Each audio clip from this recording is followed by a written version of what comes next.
അപ്പോൾ എല്ലാവർക്കും നമസ്കാരം. നമ്മുടെ എക്സ്പൾസ് ട്യൂട്ടൻ വാങ്ങിച്ചിട്ട് ഇപ്പോൾ ഏതാണ്ട് 5 മാസവും 2500ഓളം അതിന് മേലോട്ടും 2500ഓളം കിലോമീറ്റർ ഓടിച്ചു. അപ്പോൾ ഇത്രയും കാലത്ത് വണ്ടി ഓടിച്ച് അത് ഉപയോഗിച്ചിട്ട് നമുക്ക് തോന്നിയ നമ്മുടെ അഭിപ്രായങ്ങളാണ് ഇന്ന് നമ്മളിവിടെ പറയാൻ പോകുന്നത്. ഞങ്ങൾ രണ്ടുപേരും വണ്ടി ഓടിച്ചിട്ടുണ്ടെങ്കിലും കൂടുതലും ഞാനാണ് ഇതിനകത്ത് കിലോമീറ്റർ ക്ലോക്ക് ചെയ്തിരിക്കുന്നത്. അപ്പോൾ നമുക്ക് സംസാരിച്ച് തുടങ്ങാം.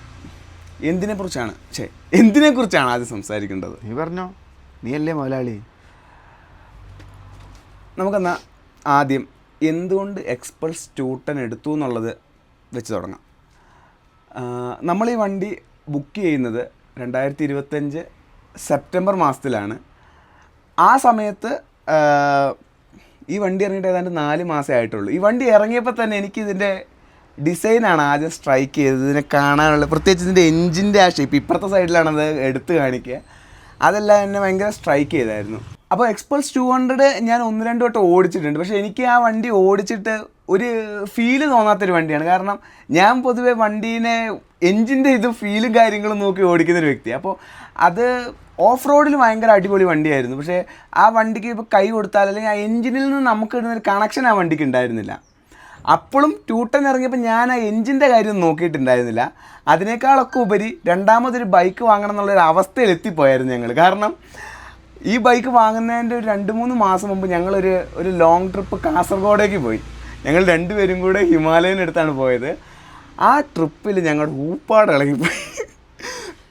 ഇരുന്ന് കുണ്ടിയെല്ലാം മരച്ച്, അത് മെയിനായിട്ട് പെരുങ്കട്ടി മഴയത്താണ് ഞങ്ങൾ പോയത്. വല്ലാത്തൊരവസ്ഥയായിരുന്നു. അതെ, ആ ബാക്ക് സീറ്റിലെ എക്സ്പീരിയൻസ്, ഹിമാലയൻ നല്ല സീറ്റ് കംഫർട്ടാണെന്ന് പറയുന്നത്, ബാക്ക് സീറ്റ് ഒരു നിവർത്തിയില്ല. ആ ട്രിപ്പ് പോയി വന്നപ്പോൾ ഞങ്ങൾ തീരുമാനിച്ചു, നമുക്കിനി ഇത് ഇത്രയും കാലം നമ്മൾ സിംഗിളായിട്ട് ഒരു ബൈക്കിൽ ഇത്രയും യാത്ര ചെയ്തു, നമുക്കിനി ഒരു ബൈക്കും കൂടെ വാങ്ങാമെന്നുള്ള ആ സമയത്താണ് എക്സ്പൾസിൻ്റെ ഇത് വരുന്നത്.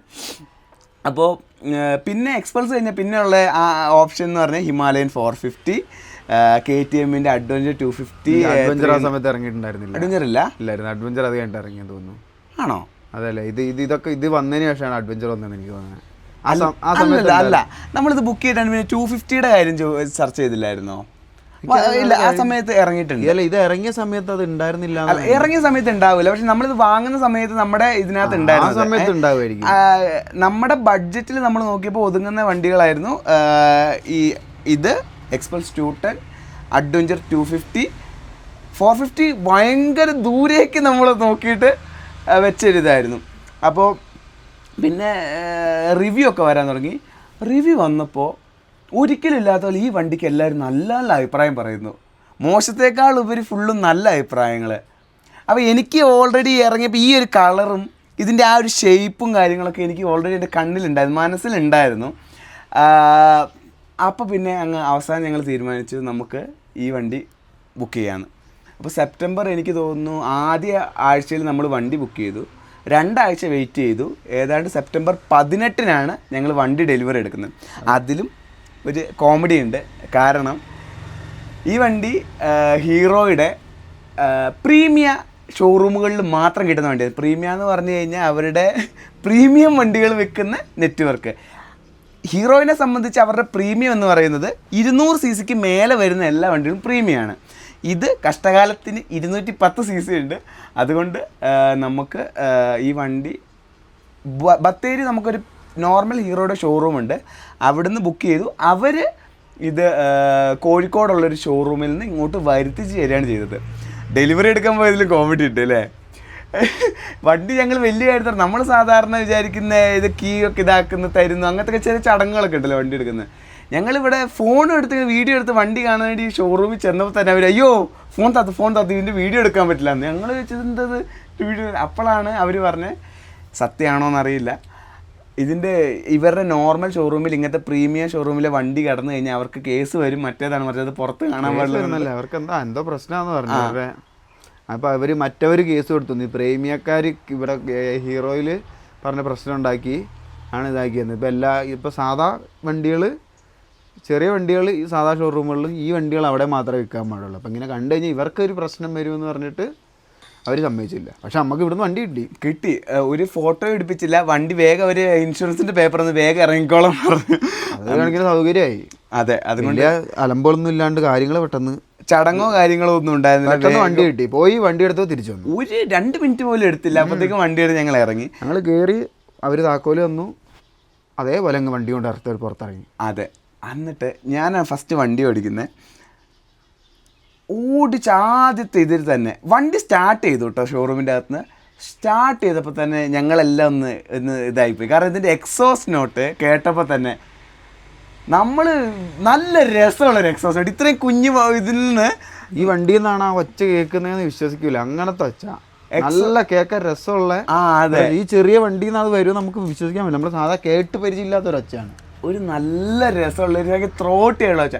അത് ആദ്യം ഇതാക്കി. പിന്നെ വണ്ടി ഓടിച്ചു. ഞാൻ സത്യം പറയും, ഞാൻ പ്രതീക്ഷിച്ചതല്ല. ഈ വണ്ടി ഞങ്ങൾ യാത്ര ചെയ്യാന്നുള്ളൊരു ഭാഗമായിട്ട് മാത്രം വാങ്ങിച്ചതാണ്. പക്ഷേ ഈ വണ്ടി ഫസ്റ്റ് ഗിയറിലിട്ട് ഞാൻ ആദ്യത്തെ 100 മീറ്റർ എടുത്തതിന് ഞാൻ ഇമ്പ്രസ് ആയിപ്പോയി. കാരണം എന്താണെന്ന് പറഞ്ഞു കഴിഞ്ഞാൽ ഭയങ്കര ടോർക്ക് വണ്ടിക്ക്. അതായത് ഞാൻ എക്സ്പൾസ് 200 ഞാൻ ചിന്തിക്കുന്ന ആ ഒരു ലെവലിലായിരിക്കും ഈ വണ്ടി ഉണ്ടാവുമെന്നിരിക്കുന്നത്. ഭയങ്കര പുള്ളിങ്. അത് ഫസ്റ്റ് ഗിയറിലാവട്ടെ, സെക്കൻഡ് ഗിയറിലാവട്ടെ, തേർഡ് ഗിയർ. ഏറ്റവും അത്ഭുതം എന്ന് പറഞ്ഞു കഴിഞ്ഞാൽ 6th ഗിയറിലിട്ടിട്ട് വണ്ടി കൈ കൊടുത്താലും വണ്ടി വലിച്ചുകൊണ്ട് പോവുക. അത് സത്യം പറഞ്ഞാൽ എന്നെ ഭയങ്കരമായിട്ട് ഞെട്ടിച്ച് ആ സംഭവം. ഞാൻ പ്രതീക്ഷിച്ചില്ല. കാരണം നമ്മൾ ഹിമാലയൻ അന്യായ ടോർക്കാണല്ലോ, അതൊക്കെ ഓടിച്ച് ഒന്നും ഉണ്ടാവില്ല. ഇത് സത്യം പറഞ്ഞാൽ ഞെട്ടിച്ച് കളഞ്ഞ ആ ഒരു കാര്യത്തിൽ. ഇത് പുള്ളിമാൻ ചാടുന്ന പോലെയാണ്. ഫസ്റ്റ് ഗിയറിൽ കൺട്രോൾ ചെയ്യാൻ പറ്റില്ല. ഇത് ക്ലച്ച് വെച്ച് കൺട്രോൾ ചെയ്ത് വണ്ടി എടുത്ത് ചാടി കളിയാണ്. അതെനിക്ക് ഇതുവരെ ശരിയായിട്ടില്ല, ഫസ്റ്റ് ഗിയറിലുള്ള ചാട്ടം. അല്ല, ഞാൻ അതുകൊണ്ട് സെക്കൻഡ് ഗിയറിലിട്ടാണ് എപ്പോഴും ട്രാഫിക്കിൻ്റെ ഇടയിൽ ഞാൻ സെക്കൻഡ് ഗിയറിലിട്ടാണ് വണ്ടി ഓടിക്കുന്നത്. എനിക്ക് ഫസ്റ്റ് ഗിയറിലെ ചാട്ടം പിടിച്ചിട്ട് നിൽക്കാൻ പറ്റും. ഇപ്പോഴും ഇന്ന് ഞാൻ വണ്ടി ഓടിച്ചപ്പോൾ എനിക്ക് കൺട്രോൾ ചെയ്യാൻ പറ്റുന്നില്ല. ഫസ്റ്റ് ഗിയറിൽ ക്ലച്ച് പിടിക്കാണ്ട് സെക്കൻഡ് ഗിയറിലിട്ടാണ് ഈ വണ്ടി ഓടിക്കല്. അപ്പോൾ അതായിരുന്നു ഇതായിട്ടുള്ളത്. പിന്നെ നമ്മൾ കുറേ ദൂരങ്ങൾ ഓടിച്ച് ഇപ്പോൾ ഏതാണ്ട് 2500 കിലോമീറ്ററായി. അപ്പോൾ ഇതിൻ്റെ ഇടയിൽ ഇനി ഒരു കാര്യം പറയാനുള്ളത് എന്താണെന്ന് പറഞ്ഞു കഴിഞ്ഞാൽ, ഞാൻ ഈ വണ്ടി ബുക്ക് ചെയ്ത് അഡ്വാൻസ് പേയ്മെൻറ്റും നടത്തി എല്ലാം കഴിഞ്ഞപ്പോഴാണ് അത് കഴിഞ്ഞ് 3 ദിവസം കഴിഞ്ഞപ്പോഴാണ് ഈ ടാക്സിൻ്റെ പുതിയ സ്ലാബ് അവർ ടാക്സ് കുറച്ചും, അതായത് 350 cc താഴെയുള്ളതിന് വില കുറച്ചും 350 cc മേലെ വില കൂട്ടിയൊക്കെ ഉള്ള ഇത് വന്നത്. അപ്പം ഞാൻ ഈ വണ്ടി എടുത്തപ്പോൾ നമ്മുടെ വയനാട് സുൽത്താൻ ബത്തേരി RTOയിൽ ഓൺ റോഡ് 2,31,000 രൂപയായിട്ടുണ്ട്. പക്ഷേ ഇപ്പോൾ ഈ സെയിം ഇവിടെ ഈ വണ്ടി എടുക്കാൻ ഏതാണ്ട് 15,000 രൂപ കുറഞ്ഞു എന്നാണ് പറഞ്ഞത്. 2,16,000 രൂപ എങ്ങാണ്ടേ ഉള്ളൂ. അപ്പം നമുക്ക് അത്രയും രൂപ 3 ദിവസത്തിൻ്റെ ഗ്യാപ്പിൽ നിർഭാഗ്യവശാൽ നഷ്ടം വന്നു. പക്ഷേ അത് നഷ്ടമായിട്ട് നമ്മൾ കരുതുന്നില്ല. കാരണം നമ്മൾ ഇഷ്ടപ്പെട്ട് എടുക്കുമ്പോൾ അതൊന്നും നോക്കേണ്ട ആവശ്യമില്ലല്ലോ. 2 വേരിയൻ്റ് ഉണ്ട് ഇതിന്, ബേസും പിന്നെ ടോപ്പും. 10,000 രൂപയുടെ വ്യത്യാസമേ ഉള്ളൂ. 10,000 രൂപയ്ക്ക് ആര് ഈ വണ്ടി എടുക്കുകയാണെങ്കിലും ഞാൻ പറയും ടോപ്പ് വേരിയൻ്റ് എടുത്താൽ മതി. കാരണം മറ്റേതിൽ ഫ്രണ്ടിൽ ABS ഇല്ല തോന്നുന്നു അല്ലേ? ബാക്കിൽ ABS ഇല്ല, ഫ്രണ്ടിലുണ്ട്, ബാക്കിൽ ABS ഇല്ല. നല്ല TFT അല്ല വരുന്നൊരു മറ്റേ നെഗറ്റീവ് LCD ഡിസ്പ്ലേ ആണ് വരുന്നത്.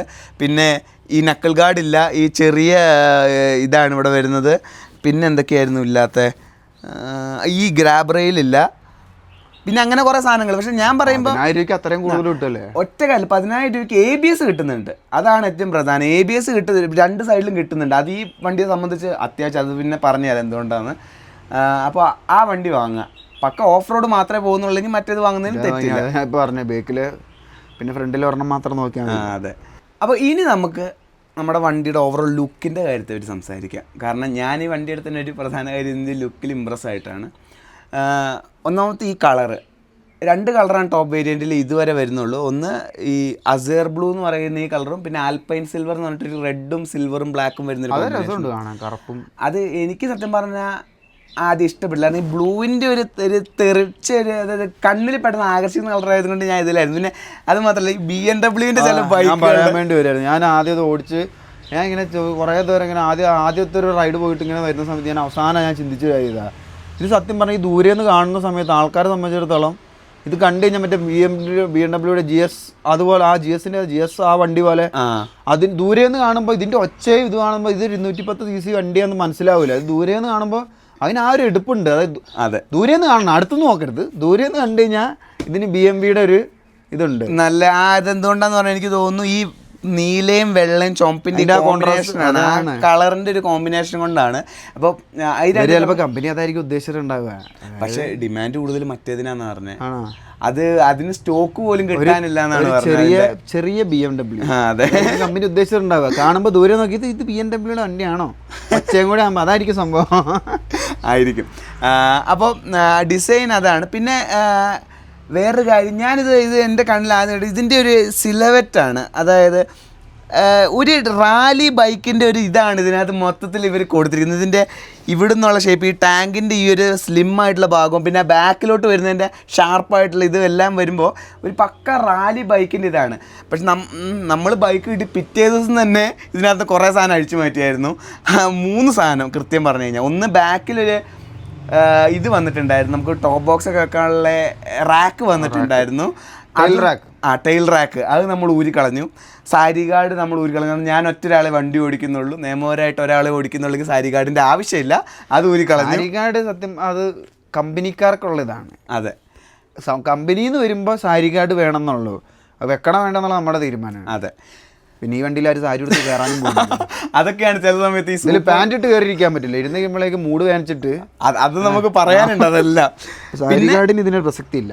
ഈ ഇതും നമ്മുടെ ഫ്രണ്ടിലത്തെ ഇതിന്റെ ഫുഡ് പാക്കിന്റെ റബ്ബർ മൗണ്ട് ഊരി കളഞ്ഞു. കാരണം നമുക്ക് ഗ്രിപ്പ് ട്രെയിൽ റൈഡ് ഓടിയും ഗ്രിപ്പ് കിട്ടാൻ വേണ്ടി. അതല്ല, ആ ഗ്രിപ്പും കൊണ്ട് പ്രത്യേകിച്ച് ഉപയോഗമൊന്നുമില്ല. അതാണ് ഒരു റബ്ബറിന്റെ ഒരു കഷ്ണം, ഒരു ട്യൂബ് പോലെ ഇങ്ങനെ ഇരിക്കുക.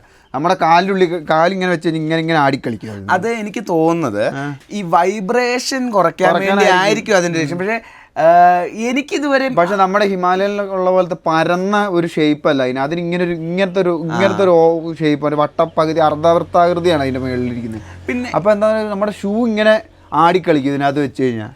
ഹിമാലയനിലെ അടിയിൽ സ്ക്രൂ എന്തുകൊണ്ട് ഇതിന് അതൊന്നും ഉണ്ടായിരുന്നില്ല, ചുമ്മാ തള്ളി ഇതിൽ മാത്രം വെറുതെ വെച്ചിരിക്കുകയായിരുന്നു, അത് ഊരി കളഞ്ഞു.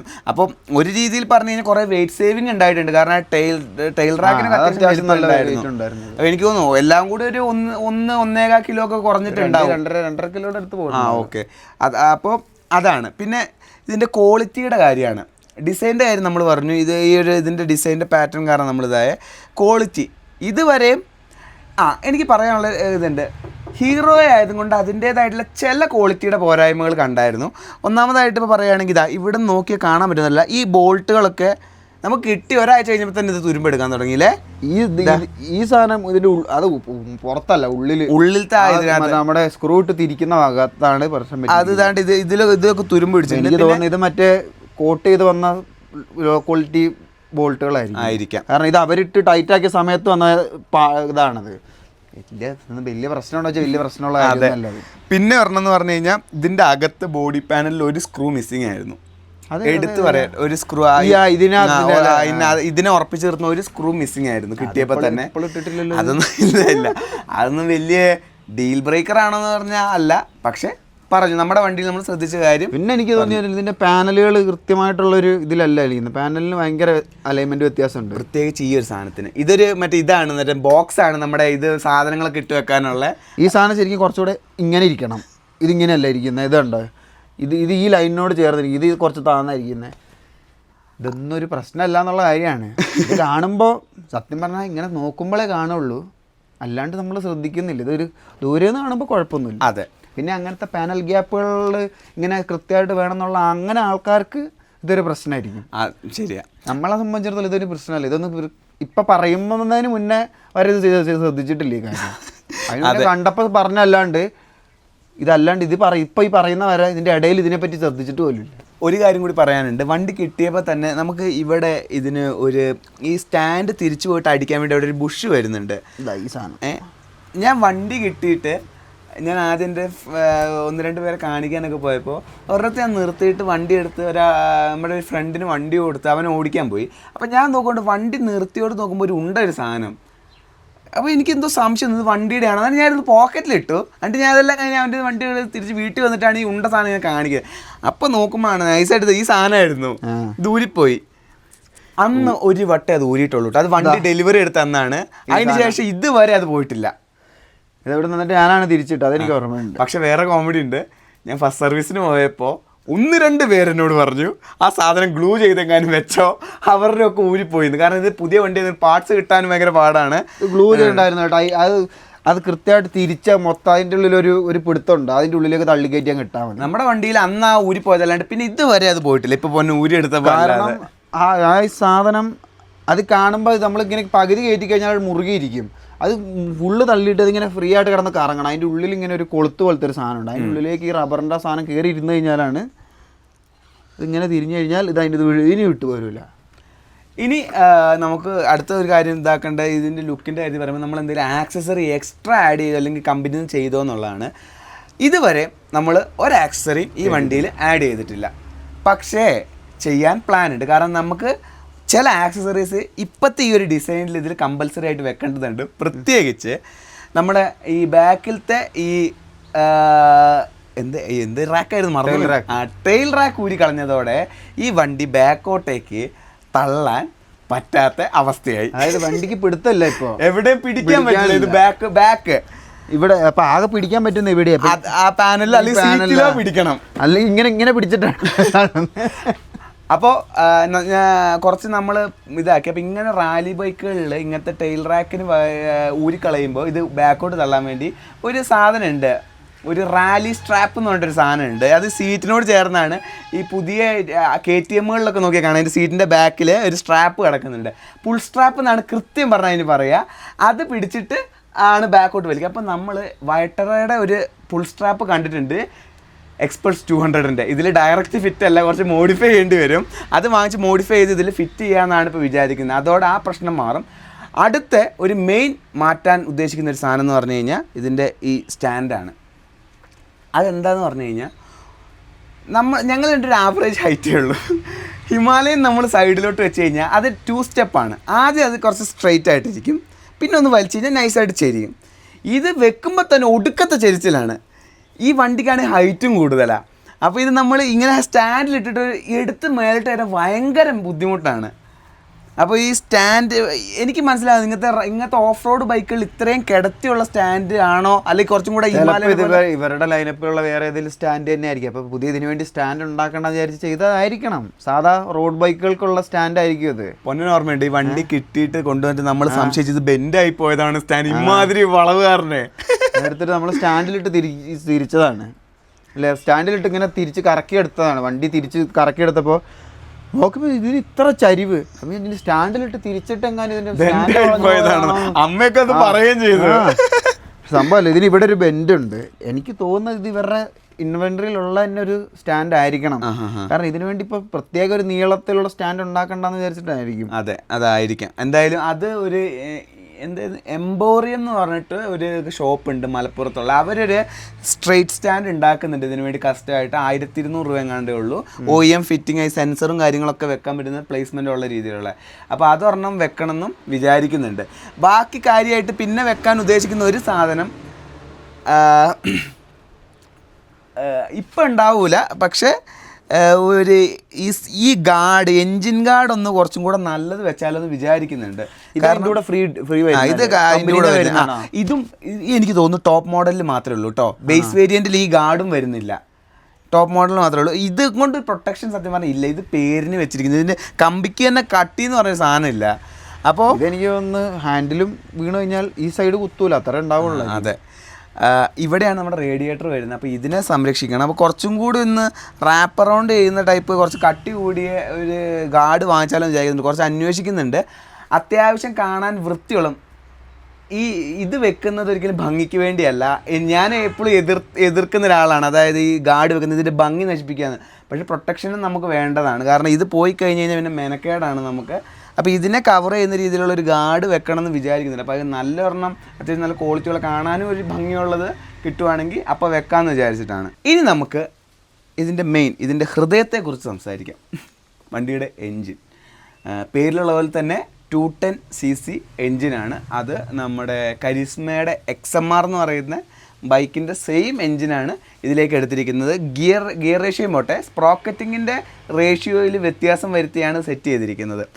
അപ്പോൾ പഴയ എക്സ്പൾസ് വെച്ച് നോക്കുമ്പോൾ ഭയങ്കര ക്യാരക്ടറും ഉണ്ട്, അത്യാവശ്യം നല്ല പവറും ഉണ്ട് പഴയതിന് വെച്ച് നോക്കുമ്പോൾ.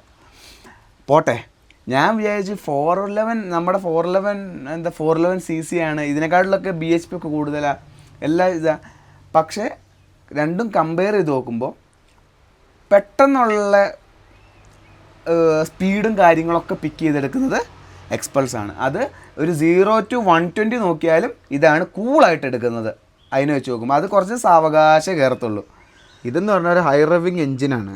അപ്പോൾ ഇതിന് മറ്റേ ഇവർ ഗിയറിങ്ങും കൂടെ ചെയ്തിട്ടുണ്ട്. ഇതിന് ഇനീഷ്യൽ ടോർക്ക് വരുന്നത് ഒരു 2000, 3000, 5000 ഒക്കെ എത്തുമ്പോഴാണ്. അതിനെ സംബന്ധിച്ചുള്ള അത് അത്ര ഹൈ റവിങ് ആയിട്ടുള്ള എഞ്ചിനല്ല, അത് മറ്റേ ലോങ് സ്ട്രോക്ക് എഞ്ചിനാണ്. അപ്പോൾ അതിന് എൻ്റെ വ്രതം എന്താണെന്ന് പറഞ്ഞാൽ അതിന് ഇനീഷ്യൽ ടോർക്ക് കൂടുതലാണ്. അത് 5000 എത്തിക്കഴിഞ്ഞാൽ പിന്നെ അത് അവിടെ നിൽക്കും, അവിടെ സസ്റ്റെയിൻ ആയിരിക്കും. ഇതൊരു 7000, 8000 ഒക്കെ എത്തുമ്പോഴാണ് പിന്നെ ഇതിൻ്റെ ടോർക്ക് സസ്റ്റെയിൻ ആവുന്നത്. പക്ഷേ ഇതിൻ്റെ ടോർക്ക് തുടങ്ങുന്നതെന്ന് പറഞ്ഞാൽ 3000, 4000 RPM എത്തുമ്പോൾ അതിൻ്റെ ടോർക്ക് കർവ് തുടങ്ങുന്നത്. അതാണ് ഈ ഹൈ റവിങ് ലോങ് സ്ട്രോങ് തമ്മിലുള്ള വ്യത്യാസമാണത്. അതെ. അപ്പോൾ ഇതിൻ്റെ പേപ്പറിൽ കാണുന്ന നമ്പർ വെച്ച് കമ്പയർ ചെയ്യേണ്ട. ഇത് ഈ DOSC ഹൈ റവിങ് എഞ്ചിൻ ആയതുകൊണ്ട് പെർഫോമൻസ് കൂടുതൽ ഇതിനാണ്. അതുമാത്രമല്ല ടോർക്ക് കുറവാന്ന് പറഞ്ഞാലും ടോർക്കിൻ്റെ ഫീല് ഈ സ്പ്രോക്കറ്റിങ് കാരണം ഇതിനകത്താണ് കൂടുതൽ. മറ്റേ ഹിമാലയൻ ഇതുപോലെ ഇതിനെപ്പോലെ ചാടത്തില്ല അങ്ങനെ. ഇത് ഭയങ്കര ചാട്ടാണ്. ഫസ്റ്റ് ഗിയറിൽ നമുക്ക് മാനേജ് ചെയ്യുന്നതിൻ്റെ അപ്പുറത്തെ ചാട്ടാണ്. പിന്നെ അതേപോലെ കുറച്ചുകൂടെ എനിക്ക് തോന്നുന്നു ടോർക്ക് കുറച്ചുകൂടെ നല്ല കൺട്രോൾഡ് ആയിട്ടുള്ള ടോർക്ക് മറ്റേ അത് അതിലുള്ള. ഇതിന് ടോർക്ക് എന്ന് പറയുന്നത് ഭയങ്കര നമുക്ക് പിടിച്ചെടുത്താൻ പറ്റാത്ത സൈസ് ഒരു തെറിക്കലാണ്. അതിന് ടോർക്ക് എന്ന് പറഞ്ഞാൽ സസ്റ്റെയിൻ ആയിട്ടുള്ള ഒരു ടോർക്കാണ്. അത് നമുക്ക് പ്രെഡിക്റ്റ് ചെയ്യാൻ പറ്റും അത് എവിടെയാണ് വരുന്നത്. നമ്മൾ ആക്സിലേറ്റർ കൊടുത്ത് ഇത് നമുക്ക് ജഡ്ജ് ചെയ്യാൻ പറ്റാത്ത സൈസ് ഒരു ടോർക്കാണ് ഇതിന് വരുന്നത്. നമ്മൾ ഒന്നാമത്തെ കാര്യം മറ്റേ ഗ്രാവലായിട്ടുള്ള അല്ലെങ്കിൽ മറ്റേ കല്ല് മാത്രമുള്ള റോഡുകൾ ഉണ്ടാവില്ല, അതിൽ കൂടെയൊക്കെ പോകുമ്പോഴാണ് ഇത് ചുമ്മാ കിടന്നൊക്കെ ഇറങ്ങുന്നത്, ട്രാക്ഷനിലാണ് ഇറങ്ങുക. മറ്റേ വണ്ടിയിലെന്ന് പറഞ്ഞാൽ അങ്ങനത്തെ ഒരു വിഷയമില്ല. അതെ, നമുക്കത് ആക്സിലേറ്ററിൽ കൊടുക്കുമ്പോൾ നമുക്ക് മനസ്സിലായി ഇത് എവിടെയായിരിക്കും ഇതിൻ്റെ ഇത് തുടങ്ങുന്നതെന്നുള്ളത്. അത് ഇതിൻ്റെ എന്താ പറയുക, ഒരു വണ്ടി പോകുന്ന ഫ്ലോ സ്റ്റേറ്റിലും നമുക്ക് മനസ്സിലാവും. ഞങ്ങൾ ഈ ലാസ്റ്റ് ഒരു ട്രിപ്പ്, ഒരു 1000 കിലോമീറ്റർ ട്രിപ്പ് 2 ബൈക്കിലും പോയപ്പോൾ ശ്രദ്ധിച്ചൊരു കാര്യം ഇതാണ്.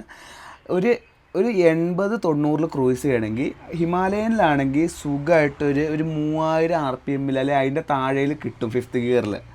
ഇത് 6th ഗിയറിൽ ഒരു 4000, 5000 RPM അതിൽ നിൽക്കത്തുള്ളൂ.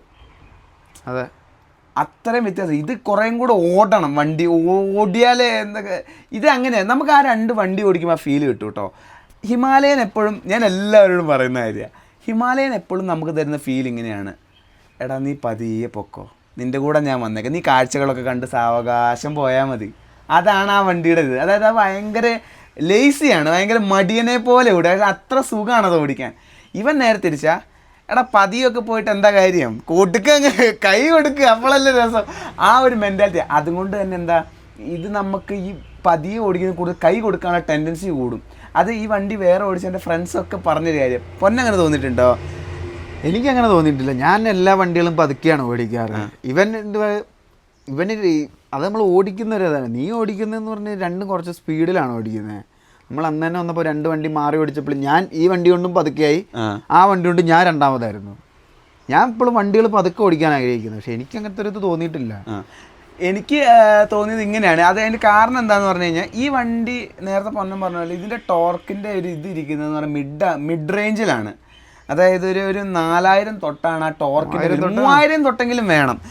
അതിൻ്റെ താഴേക്കുള്ള സ്പീഡിലൊന്നും ഈ വണ്ടിക്ക് ജീവനില്ല. അതിങ്ങനെ പോകും, നമുക്ക് അറിയത്തില്ല ഇത് ഇതാവുന്നുണ്ട്, പ്രവർത്തിക്കുന്നുണ്ടെന്നുള്ളത്. പക്ഷേ ഹിമാലയൻ അങ്ങനെയല്ല. ഹിമാലയൻ ആ ലോങ് സ്ട്രോക്ക് ആയതും കൊണ്ട് അതിന് RPM റേഞ്ചും കുറവാണ്. അപ്പോൾ ഈ ചെറിയ RPM ഭയങ്കര ഫീലാണ്. 500 RPM തൊട്ട് നമുക്ക് ടോർക്ക് കിട്ടും. അതെ, അത് അങ്ങനത്തെ ഒരു ഫീലാണ് അതിന്. അപ്പോൾ അതുകൊണ്ട് തന്നെ ഇത് രണ്ടും പോകുന്നതിൻ്റെ ഒരു ഇത് വ്യത്യാസമുണ്ട്. പക്ഷേ ഈ വണ്ടി ഇതിൻ്റെ എൻജിൻ പെർഫോമൻസിൻ്റെ കാര്യം പറയുകയാണെങ്കിൽ, ഇപ്പോൾ ഓഫ് റോഡിങ്ങിലാണേലും ഓൺ റോഡാണേലും ഇവരുടെ സ്പ്രോക്കറ്റിങ് ഇവരുടെ ടീം കറക്റ്റാണ് ചെയ്തിരിക്കുന്നത്.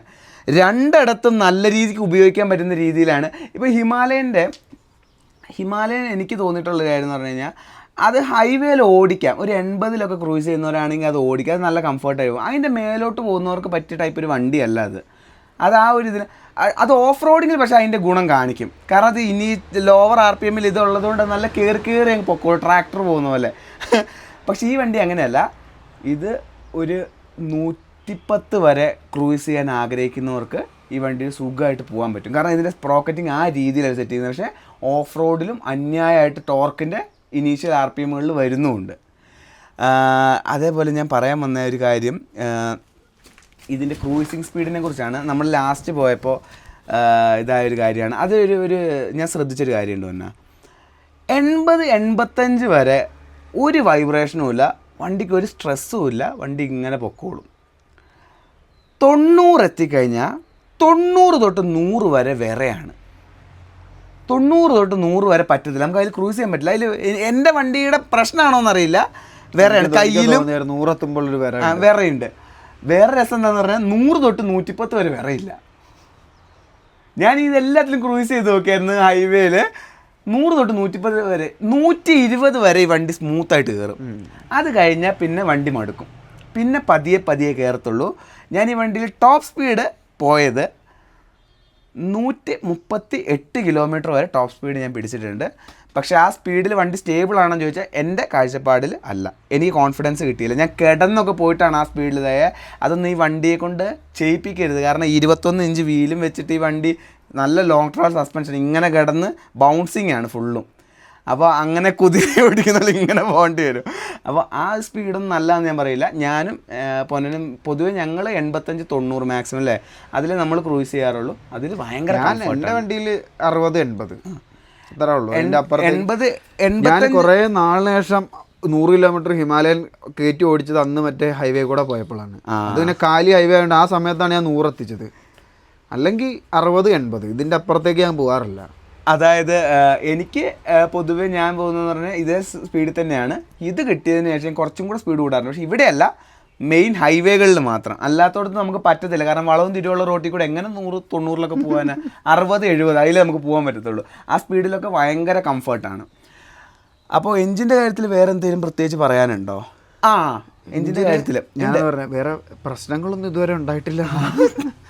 എല്ലാവരും പ്രശ്നങ്ങളുണ്ടോ ചോദിച്ചു. ഇതേവരെ വണ്ടിയിൽ നിന്ന് ഒരു ടാപ്പറ്റ് നോയ്സ് ഒന്നും കേൾക്കാൻ തുടങ്ങിയില്ല. ടാപ്പറ്റ് നോയ്സ് ഇല്ല എന്നല്ല, സാധാ ഒരു എഞ്ചിൻ ഉണ്ടാവാൻ സാധ്യതയുള്ള ടാപ്പറ്റ് നോയ്സ് മാത്രമേ അതിനകത്ത്. അല്ലാണ്ട് നമുക്ക് വേറെ അപശബ്ദങ്ങളൊന്നും ഇതിനകത്ത് ഇതുവരെ കേട്ടു തുടങ്ങിയിട്ടില്ല. ആൾക്കാരെല്ലാവരും നമ്മുടെ വീഡിയോകളിൽ കമൻറ്റ് ഇടുന്ന മുഴുവൻ ഇതാണ്, വണ്ടിക്ക് എന്തെങ്കിലും പ്രശ്നമുണ്ടോ. ഈ വണ്ടിക്ക് നമ്മൾ ഇത്രയും നാളായിട്ട് 5 മാസമായിട്ടും പ്രശ്നം ഉണ്ടായിട്ടില്ല. ഇതിപ്പോൾ ഭാവിയിൽ വരുമെന്ന് പറയാൻ പറ്റില്ല. നിലവിൽ ഇതുവരെ പ്രശ്നം ഉണ്ടായിട്ടില്ല. അതെ, ഞാൻ 1-2 വീഡിയോയിലെ ആൾക്കാർ പറഞ്ഞു ചില കിലോമീറ്ററുകളാവുമ്പോഴാണ് പ്രശ്നം എന്നാണ് പറയുന്നത്. അറിയത്തില്ല, നമുക്ക് കുറേയൊക്കെ ലക്കും ഉണ്ട്, കുറേയൊക്കെ നമ്മൾ വണ്ടി ഓടിക്കുന്ന രീതികളും ഉണ്ട്. കാരണം അതിനെ വേറെ ഒന്നുമല്ല, ഇപ്പോൾ ഇങ്ങനത്തെ ഒരു വണ്ടി നമുക്ക് ഒരു നോർമൽ ഒരു ഇതിലൊക്കെ ഓടിച്ച് കഴിഞ്ഞാൽ കുഴപ്പമില്ല. ഇതിനെയൊക്കെ ഇങ്ങനെ ചിലർ നല്ല കൈ കൊടുത്ത് ഓടിക്കുന്നവരുണ്ട്. അതായത് ഫുൾ RPM ടോപ്പ് സ്പീഡിലിട്ട് നമ്മൾ എല്ലാ വണ്ടിയും അങ്ങനെ ഇതാക്കുമ്പോൾ എല്ലാത്തിനും ഒരു ലിമിറ്റ് ഉണ്ടല്ലോ.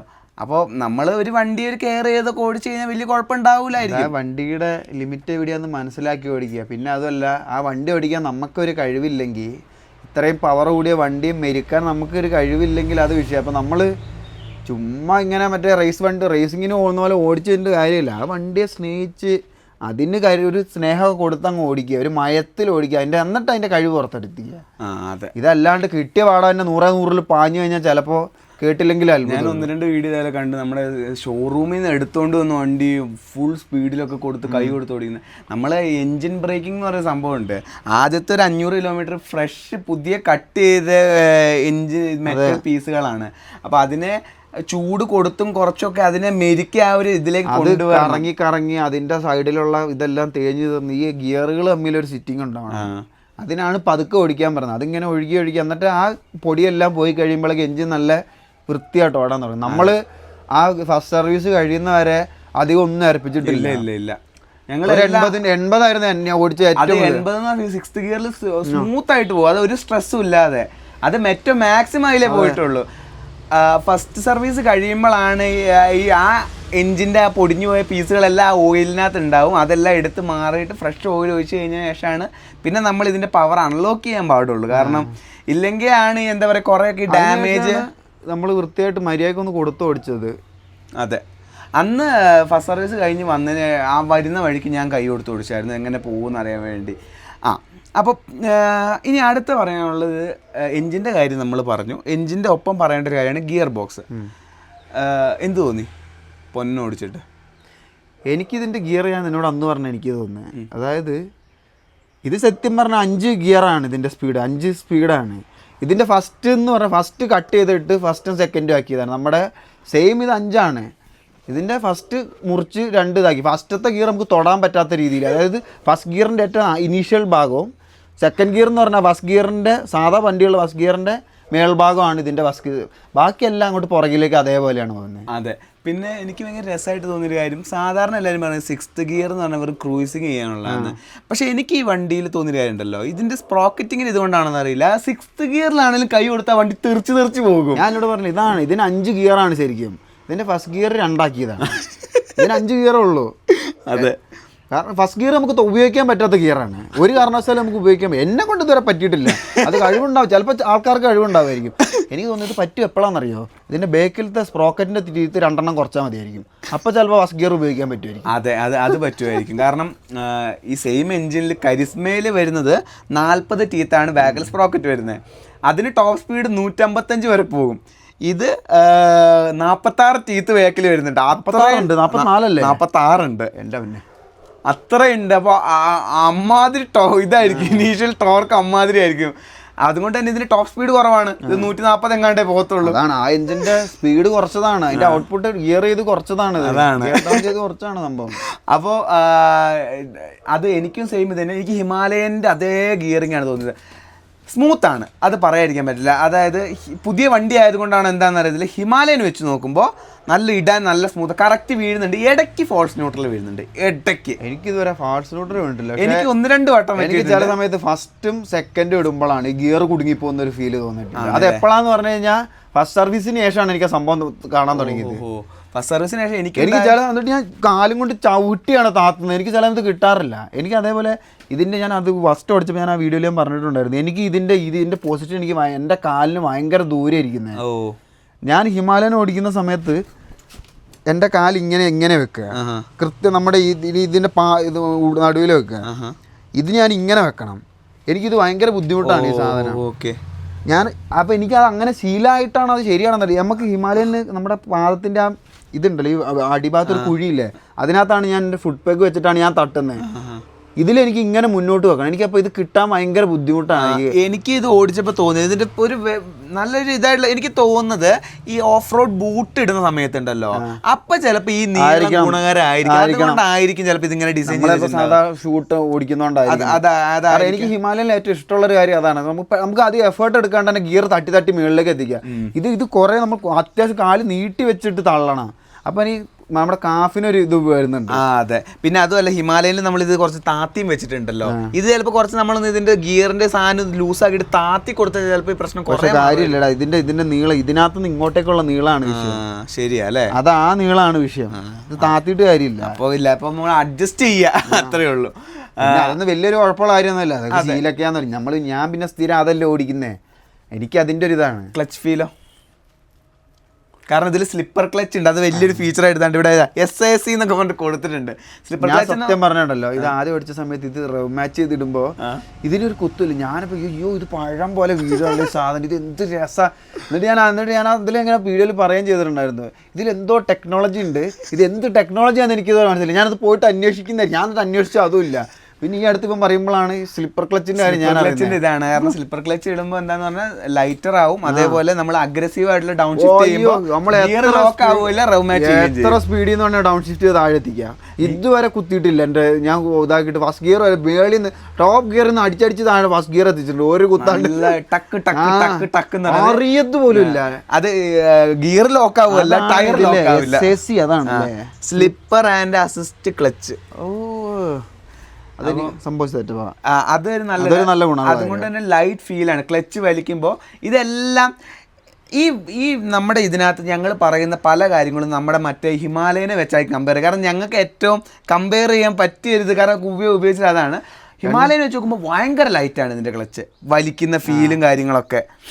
പക്ഷെ എനിക്കെന്ന് പറഞ്ഞാൽ എനിക്ക് കുറച്ചുകൂടെ അതിന്റെ കട്ടി കൂടിയ ക്ലച്ചാണ്, റോ ഫീലാണ് ഇഷ്ടം. എനിക്കെന്താ ഇതിന് എൻ്റെ ഹിമാലയൻ്റെ ക്ലച്ച് എന്ന് പറഞ്ഞാൽ മേളിലൊരു മുക്കാലെത്തുമ്പോഴാണ് ക്ലച്ച് വരുന്നത്. ഇതിൻ്റെ എന്ന് പറഞ്ഞാൽ നേരെ പകുതിയാണ്. പിന്നെ അതിൽ ഇത് വലിക്കാൻ കുറച്ചുകൂടെ എളുപ്പമാണ് എനിക്ക്. പക്ഷെ മറ്റേത് കുറച്ചുകൂടെ ബലം പിടിച്ച് വലിച്ചിടുന്ന എനിക്ക് ഇഷ്ടം.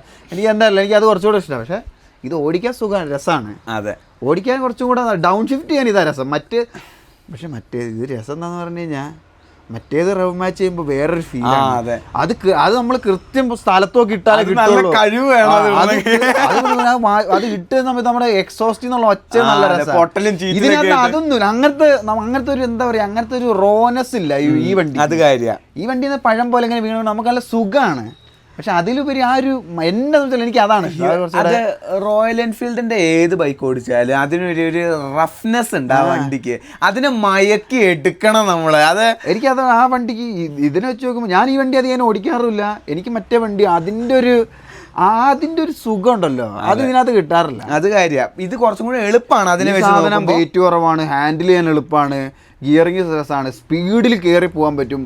കുഴിയൊക്കെ എന്ന് പറയുമ്പോൾ ചാടിക്കും. മറ്റേതിൻ്റെ കൂടെ നമ്മൾ എടുത്ത് ചാടണം. ഇത് നമ്മൾ ചുമ്മാ ഒന്ന് പൊക്കി ത്രോട്ടിൽ എടുത്ത് കഴിഞ്ഞാൽ വണ്ടി ഫ്രണ്ട് പൊക്കി വരും. അതെ, കുഴിയൊക്കെ ചാടിക്കുക ഇതിനത് പറ്റും. പക്ഷെ എന്നാൽ അതിന്റെ ഒരു സുഖം വേറെയാണ്. അത് ഓടിക്കുമ്പോൾ കിട്ടുന്ന ഒരു ഇതേ, അത് ഓടിക്കുമ്പോൾ നമുക്ക് എന്താ പറയാ, മൊത്തത്തില് നമ്മൾ അതിന് ഓടിക്കാൻ നമുക്കൊരു തോന്നൽ കിട്ടും. ഏത് നമ്മളൊരു കുതിരപ്പുറത്തിരുന്ന് അതിനെ മെരുക്കി ഓടിക്കുന്നത്.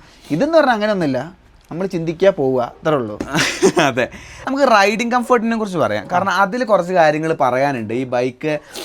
ഈ ബൈക്കിന്റെ കുറച്ച് നെഗറ്റീവ്സ് എനിക്ക് പറയാനുള്ളത്. അതിലൊരു പ്രധാനപ്പെട്ട നെഗറ്റീവ് ആ ഒരു ഭാഗത്താണ്. റൈഡിങ് കംഫർട്ടിന്റെ കാര്യത്തിനുപരി ഇത് വണ്ടിയിൽ ഇരിക്കുമ്പോൾ ഉള്ള ഫീല് പറഞ്ഞുതരാം. 835 mm ഗ്രൗണ്ട് ഇതുണ്ട്, സീറ്റ് ഹൈറ്റ് ഉണ്ട് ഇതിന്. ഹിമാലയന് 790 ഉള്ളൂ, 835 ഉണ്ട്. ഞങ്ങൾ ആവറേജ് ഹൈറ്റാണ്. പൊന്നിന് ജസ്റ്റ് വിരലിന്റെ എങ്ങനെയാണ് വണ്ടി കിട്ടാറ്. എനിക്ക് പിന്നെ ഇത്രയെങ്കിലും കിട്ടും. അതായത് എൻ്റെ തള്ളവിരൽ ഇങ്ങനെ അമങ്കും. ഞാൻ അങ്ങനെയാണ് വണ്ടി ഓടിക്കുന്നത്. അതായത് എൻ്റെ ഉപ്പുറ്റി ഉപ്പുറ്റിയല്ലോ എന്തായാലും പറയാ, ഉപ്പുറ്റി ഇതാണോ, ഇതാണോ പാതാണോ, എന്തിലാവട്ടെ ഫ്രണ്ടിലത്തെ ഭാഗം ഈ വിരലുള്ള അതിൻ്റെ അവിടം വരെ തട്ടും. മറ്റേതിലെന്ന് പറഞ്ഞാൽ എനിക്ക് കുറച്ചും കൂടെ കാലിതാക്കി ഇങ്ങനെ നിൽക്കാം. എനിക്ക് കുറച്ചുകൂടെ ഉറച്ച് നിൽക്കാൻ പറ്റും. ഷൂ ഇട്ട് കഴിഞ്ഞാൽ കുറച്ചും കൂടെ ഉറപ്പിച്ച് നിർത്താൻ പറ്റും. ഇതിലെന്ന് പറഞ്ഞാൽ തൊട്ടാ നിൽക്കുന്നത്. അതായത് ഏതെങ്കിലും ഒരു കാല് ഫുള്ള് പകുതി തൊടാൻ പറ്റുള്ളൂ. അപ്പം ഞാൻ ചെയ്യുന്നതിന് ഒരു കാല് വെച്ച് നോക്കിയിട്ട് മറ്റേ കാല് തൊട്ട് നിർത്തലാണ് പരിപാടി. എനിക്ക് ഒരു മുക്കാലല്ല, എനിക്ക് വെയിറ്റും കൂടുതലുള്ളതുകൊണ്ട് വണ്ടി കുറച്ച് ഇരിക്കുകയും കൂടെ ചെയ്യാം. അതും കൂടെ കഴിയുമ്പോൾ എനിക്ക് മുക്കാല് വെക്കാൻ പറ്റും. എന്നാലും പാടാണ്. അതൊരു ഗുണമാണ്. വെയിറ്റ് കൂടുതലുള്ളവർക്കാണ് ഇരുന്നത് നേരെ താഴേക്ക് എത്തുന്നത്. അപ്പോൾ നമ്മളെ വെയിറ്റ് ഇല്ലാത്തവർക്ക് ബുദ്ധിമുട്ടായിരിക്കും. അത് രണ്ടാമത്തെ കാര്യം. ഇത് വണ്ടിയുടെ മേലെ നമ്മളിരുന്ന് ഓടിക്കുന്ന പോലെ തോന്നുക. അത് പറയുന്നതിനൊരു കാരണമുണ്ട്. ഹിമാലയനിലിരുന്ന് ഓടിക്കുന്ന വണ്ടിയുടെ ഉള്ളിലിരുന്ന് ഓടിക്കുന്ന ഫീലാണ്. അതിന് കാരണം എന്താണെന്ന് അറിയോ, ഹിമാലയൻ്റെ വിൻഷീൽഡ് നമ്മുടെ ഇവിടെ ഇരിക്കുന്നത്. നമ്മളിങ്ങനെ നോക്കുന്ന സമയത്ത് നമ്മൾ കാണുന്നതിൻ്റെ നേരെ പകുതിക്കാണ് അതിൻ്റെ ഇതിരിക്കുന്നത്. ഇതിൻ്റെ സീറ്റിന് ഉയരം കൂടുതലാണ്. ഇതിൻ്റെ വിൻഷീൽഡ് നമ്മുടെ കുറച്ചുകൂടെ ഇവിടെ ഇങ്ങനെ നമ്മൾ കാണുമ്പോൾ നമ്മുടെ ഇവിടെ ആയിട്ടാണ് കാണുന്നത്. അപ്പോൾ നമുക്ക് റോഡ് മുന്നിലേക്ക് കാണാം. ഹിമാലയം കാണാൻ നമ്മൾ ആ വിൻഷീൽഡിൻ്റെ ഇടയിൽ കൂടെ നോക്കണം. പകുതി വിൻഷീൽഡും പകുതി നമ്മുടെ അതിൻ്റെ മുകളിൽ കൂടെയാണ് നമ്മൾ കാണുന്നത്. അതാണ് അതിൻ്റെ ഒരു ആയിരിക്കും. പക്ഷേ ഇത് ആ ഒരു ഫീലാണ്, വണ്ടിയുടെ മേലെ നമ്മൾ ഇരുന്ന് ഓടിക്കുന്ന പോലത്തെ ഒരു ഫീലാണ്. ഇനി അടുത്തത് ഫീലിൻ്റെ കാര്യം പറഞ്ഞു. ഭയങ്കര അപ്രൈറ്റ് ആയിട്ടുള്ള ഒരു പൊസിഷനിൽ തന്നെയാണ് നമ്മൾ ഇരിക്കുന്നത്. കറക്റ്റ് സ്ട്രെയിറ്റ് ആണ്. ഇതിന്റെ ഫുട് പെക്കിന്റെ ഇതിന്റെ ഒക്കെ പൊസിഷൻ റൈഡർ ട്രയാങ്കിൾ നല്ല പക്കയായിട്ടായിരിക്കും. ഹിമാലയനിൽ ഞാൻ കുറച്ച് ചെരിഞ്ഞ് എൻ്റെ ഒരു ഹൈറ്റിന് കുറച്ച് ചെരിഞ്ഞിരുന്ന് ഓടിച്ചാൽ എനിക്ക് കിട്ടാറുള്ളൂ. ഇതാക്കിയിരിക്കുമ്പോൾ ഇനി എണീച്ചിന്ന് ഓടിക്കുന്ന കാര്യം പറയാം.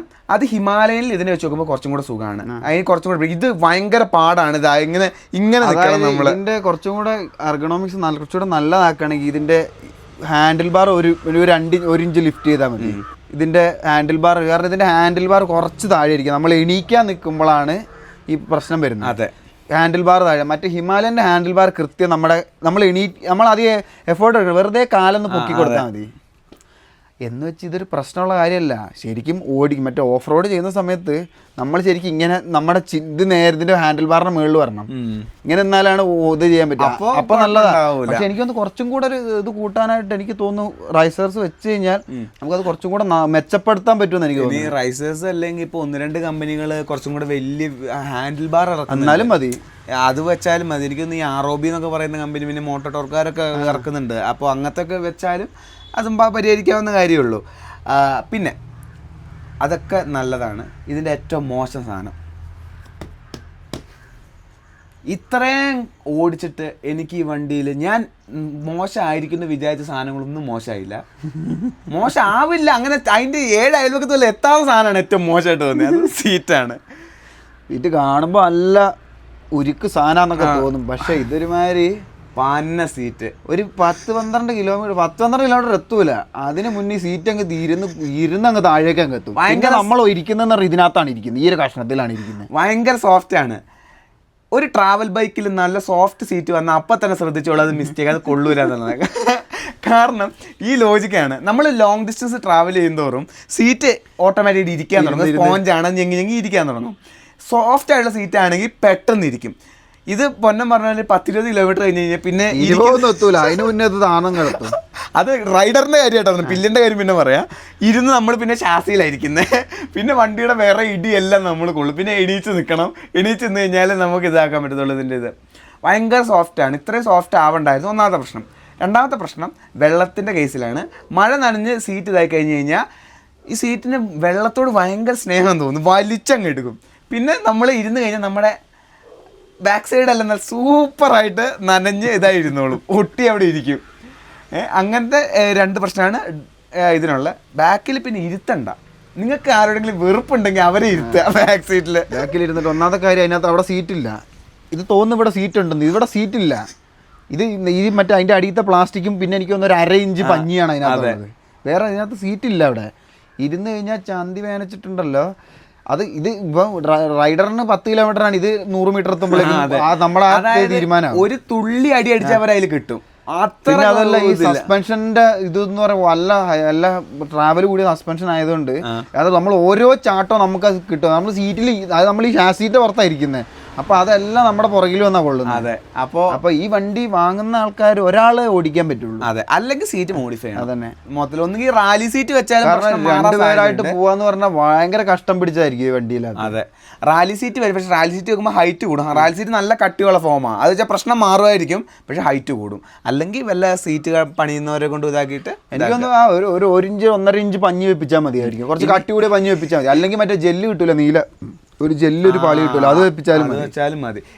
ഞാനിപ്പോൾ അഡ്ജസ്റ്റ് ചെയ്തുകൊണ്ടിരിക്കുക എന്തെങ്കിലും ഒന്ന് ഈ അടുത്ത് തന്നെ ചെയ്യണം. കാരണം നമുക്ക് അത് നമ്മുടെ റൈഡിനെ ഭയങ്കര ബാധിക്കുന്ന ഒരു പ്രശ്നമായിട്ട്. നമ്മൾ ഈ ചെറിയ ലോക്കൽ ഓട്ടത്തിന് കുഴപ്പമുണ്ടാവില്ല. ഇപ്പോൾ ഓഫീസിൽ പോവാ, മറ്റേ കോളേജിൽ പോവാ, അതിനൊന്നും കുഴപ്പമുണ്ടാവില്ല. ലോങ് റൈഡ് പോകുമ്പോഴാണ് ഈ പ്രശ്നമുള്ളത്. അതെ. പിന്നെ പില്ലിയണ വെച്ച് പോകുന്ന ആളാണെങ്കിലും എനിക്ക് തോന്നുന്നു എല്ലാവർക്കും ഈ അനുഭവം ഉണ്ടായിട്ടുണ്ടാവും. പില്ലിയണ വെച്ച് പോകുന്ന ആൾക്കാരാണെങ്കിൽ ഉറപ്പായിട്ട് സീറ്റ് മാറ്റിയിരിക്കണം. കാരണം 2 പേർക്ക് മനസ്സമാക്കി കിട്ടൂല. പുറകിലിരിക്കുന്ന ആൾക്ക് പറയാനേ പറ്റൂല. ഇനി ഞാൻ പറയാണ്, ഇപ്പം നമ്മൾ നമ്മുടെ ഒരു വെയിറ്റും ഇതും വെച്ചാ പറയുന്നത്.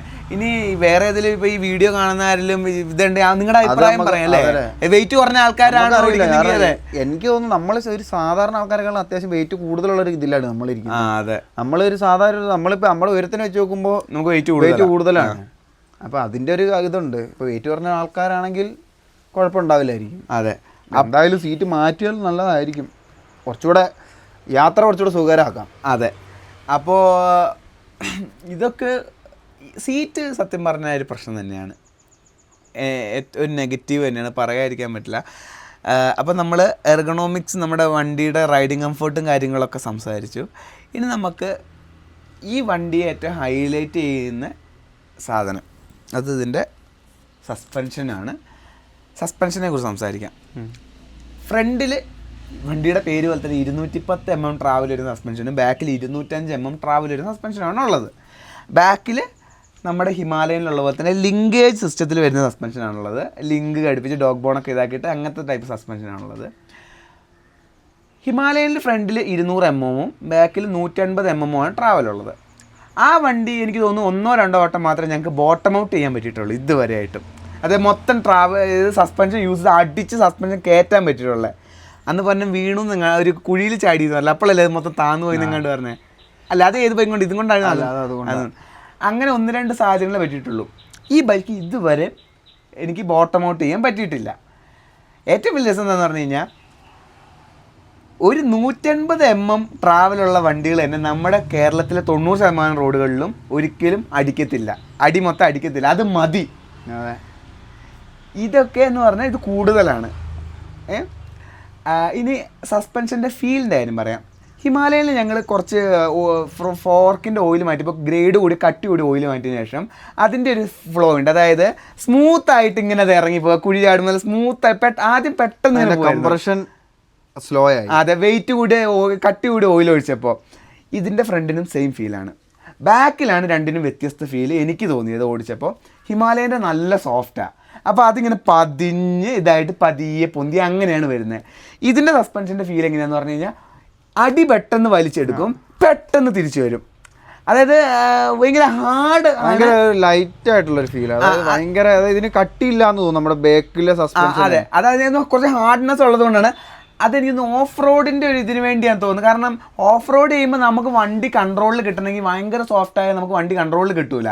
ഇങ്ങനത്തെ സാധനം റീബൗണ്ട് കുറച്ചും കൂടെ ഫാസ്റ്റ് ആയി കഴിഞ്ഞാലാണ് വണ്ടി പെട്ടെന്ന് സ്റ്റേബിൾ ആവത്തുള്ളൂ എന്നാണ് ഞാൻ വിശ്വസിക്കുന്നത്. എനിക്ക് മനസ്സിലായത് ആ ഒരു ഇതിലായിരിക്കും. പക്ഷേ ഇതിനകത്ത് നമുക്ക് ഇത് അഡ്ജസ്റ്റ് ചെയ്യാൻ പറ്റും കുറച്ചൊക്കെ. പിന്നെ അതേപോലെ ഇതിൻ്റെ ഇപ്പോൾ പുതിയ റാലി ഇത് വന്നിട്ട് ഇറങ്ങിയിട്ടുണ്ട്, കമ്പനി ഇറക്കിയിട്ടുണ്ട്, ബാക്കും വലിയ സസ്പെൻഷനൊക്കെ.